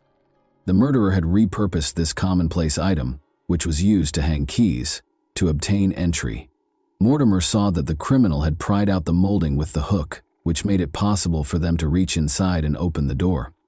Investigators conducted a comprehensive search and gathered hundreds of possible pieces of evidence, such as 2 cords, a cigarette butt, a pillowcase that covered Laura's head and neck, and a glass wine bottle that was discovered on the floor next to her body. They painstakingly scanned the exterior and interior of the apartment for palm prints and fingerprints, and found multiple matches, particularly on the door and a phone within the apartment. These discoveries might contain important hints that help solve the mystery of Laura's untimely death. Laura's autopsy was performed later that afternoon by medical examiner Dr. Dennis Carlson. His findings, severe head trauma and evidence of sexual assault, confirmed the terrible severity of her injuries. Skin scrapings from Laura's upper left thigh, vaginal swabs, and swabs from the telephone cord around her neck were among the crucial pieces of evidence that Dr. Carlson gathered. Mortimer was determined to put the pieces together and determine who was responsible for her death, even though the investigation had only just begun. In order to question Laura's friends, family, co-workers, and classmates, basically anybody who might have had contact with her in the days leading up to her death, he assembled a team of detectives and police officers. These interviews painted a picture of Laura as a happy, gregarious young lady with a vibrant social life. It was hard to think anyone would want to hurt her. Speaking with JR was of special interest to the police because of his recent relationship with Laura. Before leaving for breakfast on Sunday, September 27, he affirmed that they had sex early in the morning and again later that day. Even though he took a shower afterwards, JR admitted that samples taken from Laura's body may include his semen. He gave some interesting information about Laura's habits and mentioned that she had no visible cuts or bruises from their time together. First of all, Laura always made sure to lock the door of her apartment, even when they left for a quick snack at around 3 in the morning. The Sunday, she questioned JR to make sure the front door was locked. Secondly, JR noticed that as they got ready to leave in the morning, Laura put a wad of cash into a plain envelope on her kitchen table. Although she didn't say so, the money might have been for rent or a utility bill. Later, it was found that the envelope and its contents were missing, most likely taken by the criminal. Additional information about what happened after Karen left Laura early on Monday morning was given by her neighbors. RS, and at around 1:30 a.m., his mother, who lived across the street, noticed Laura in her living room. When Daniel, a 40-year-old resident of Laura's building, got home about 30 minutes later, he saw that the ground floor hallway light was out. He suspected someone was fixing Laura's door, possibly following a break-in, after noticing a missing wooden panel and hearing sounds coming from inside her apartment. Later, it was discovered that the light bulb in the hallway had most likely been purposefully loosened. If Daniel's timing was correct, Laura's killer was most likely the source of the sounds he heard. Vital samples were taken from Laura's body by Dr. Carlson, including skin scrapings from her upper thigh and vaginal swabs and smears. The New Hampshire State Forensic Lab received these for examination. The lab was able to identify blood types from the samples even though DNA testing was not yet available 4 years before its potential in criminal investigations was realized. According to the results, Laura's blood type A was found on the wine bottle, suggesting that it was probably used in the crime. Additionally, type A blood was discovered on the pillowcase and door molding. Sperm were found in the skin scrapings and vaginal smears, and there were traces of seminal fluid in the telephone cord. 42 years later, these discoveries would be essential to the case's resolution. In a terrifying coincidence, Tammy Little, a fellow Portsmouth Beauty School student, was discovered murdered in her apartment a few months later on October 19, 1982, with comparable injuries. Fears of a serial killer were sparked by the widespread suspicion that the two crimes were connected. Some similarities existed between the two cases. Both victims lived alone in ground-floor apartments, were in their early 20s, and were unmarried. About a mile separated the two addresses. A few months prior to their deaths, both women had just moved in. Both frequented the same local bars and belonged to the same social circles. Both were killed early in the morning following a night out with friends in the fall. They had both sustained severe head injuries. Both suffered deformities to their faces. They both went to Portsmouth Beauty School. Both had modeled for photographers in the area. Detective Mortimer was careful to avoid making hasty connections between the cases in the absence of strong evidence. Despite these connections, the murders of Tammy Little and Laura Kempton were still unsolved. As of September 25, 1985, investigators were unable to obtain sufficient evidence to make an arrest, despite suspicions about men who were acquaintances or had been spotted with the victims. Both cases are still being investigated, Portsmouth Police Captain George Crook assured the public. The frustration of having a top suspect, but not enough proof to establish guilt beyond a reasonable doubt, was acknowledged by Assistant Attorney General Brian Tucker. Tucker stressed that before moving forward, investigators need to have faith in their case. It's ironic that in 1985, Alec Jeffreys, a trailblazing scientist, solved a double murder in England using genetic fingerprinting, but it would be more than 10 years before this technology was taken into account in U.S. investigations. The development of cases like Kempton's and Little's was hampered by the fact that New Hampshire wouldn't set up its own DNA testing facility until 2002. Detectives sent 2 DNA samples from Laura's case to Cellmark Diagnostics in Maryland in 2000 for analysis. The telephone wire on her neck and the area of her thighs were the sites of the samples. They obtained a partial male DNA profile from the thigh sample, despite their inability to create a DNA profile from the wire. The Portsmouth police submitted more evidence to the Maine State Crime Lab for analysis in 2002, 2 years later. From the vaginal swab, forensic analyst Kathy McMillan created 2 DNA profiles, one for Laura and another for an unidentified man. A partial male profile that matched the vaginal swab was discovered on the cigarette butt that was discovered close to Laura's body. Interestingly, this profile also matched the partial profile from the previously acquired thigh scrapings. When J.R. Laura's last known sexual partner was tested and turned out to not match the DNA evidence, the investigation took an unexpected turn. In actuality, even though they had previously had sex, his DNA was completely absent from her body. As a result, over the course of the following 10 years, investigators eliminated hundreds of people of interest and continued to gather comparison DNA samples. An investigation into the use of genetic genealogy to solve cold cases, such as Laura Kempton's, was initiated in September 2021 by the Attorney General's Office, New Hampshire State Crime Lab, and Portsmouth Police. To reanalyze the vaginal swab samples, they contacted Identifinders International. The lead investigator learned that the DNA profile of the unidentified male had been successfully acquired and matched to a close relative in the GED Match database in May 2022, 8 months later. The unidentified male was soon recognized by genetic genealogist Linda Doyle as the child of 2 particular people who had only one biological child. The lead detective took a blood card from the autopsy, but the child had died almost 20 years earlier, and sent it to the Maine State Crime Lab for comparison. Laura's vaginal swab and the DNA on the blood card matched exactly, proving that Ronnie James Lee was the murderer. Authorities finally had a name to link to the anonymous suspect after more than 42 years. On January 16, 1960, Ronnie James Lee was born in Fort Myers. Charlie James Lee and Janie Mae are listed as his parents in his obituary, but it's unclear if they were both his biological parents.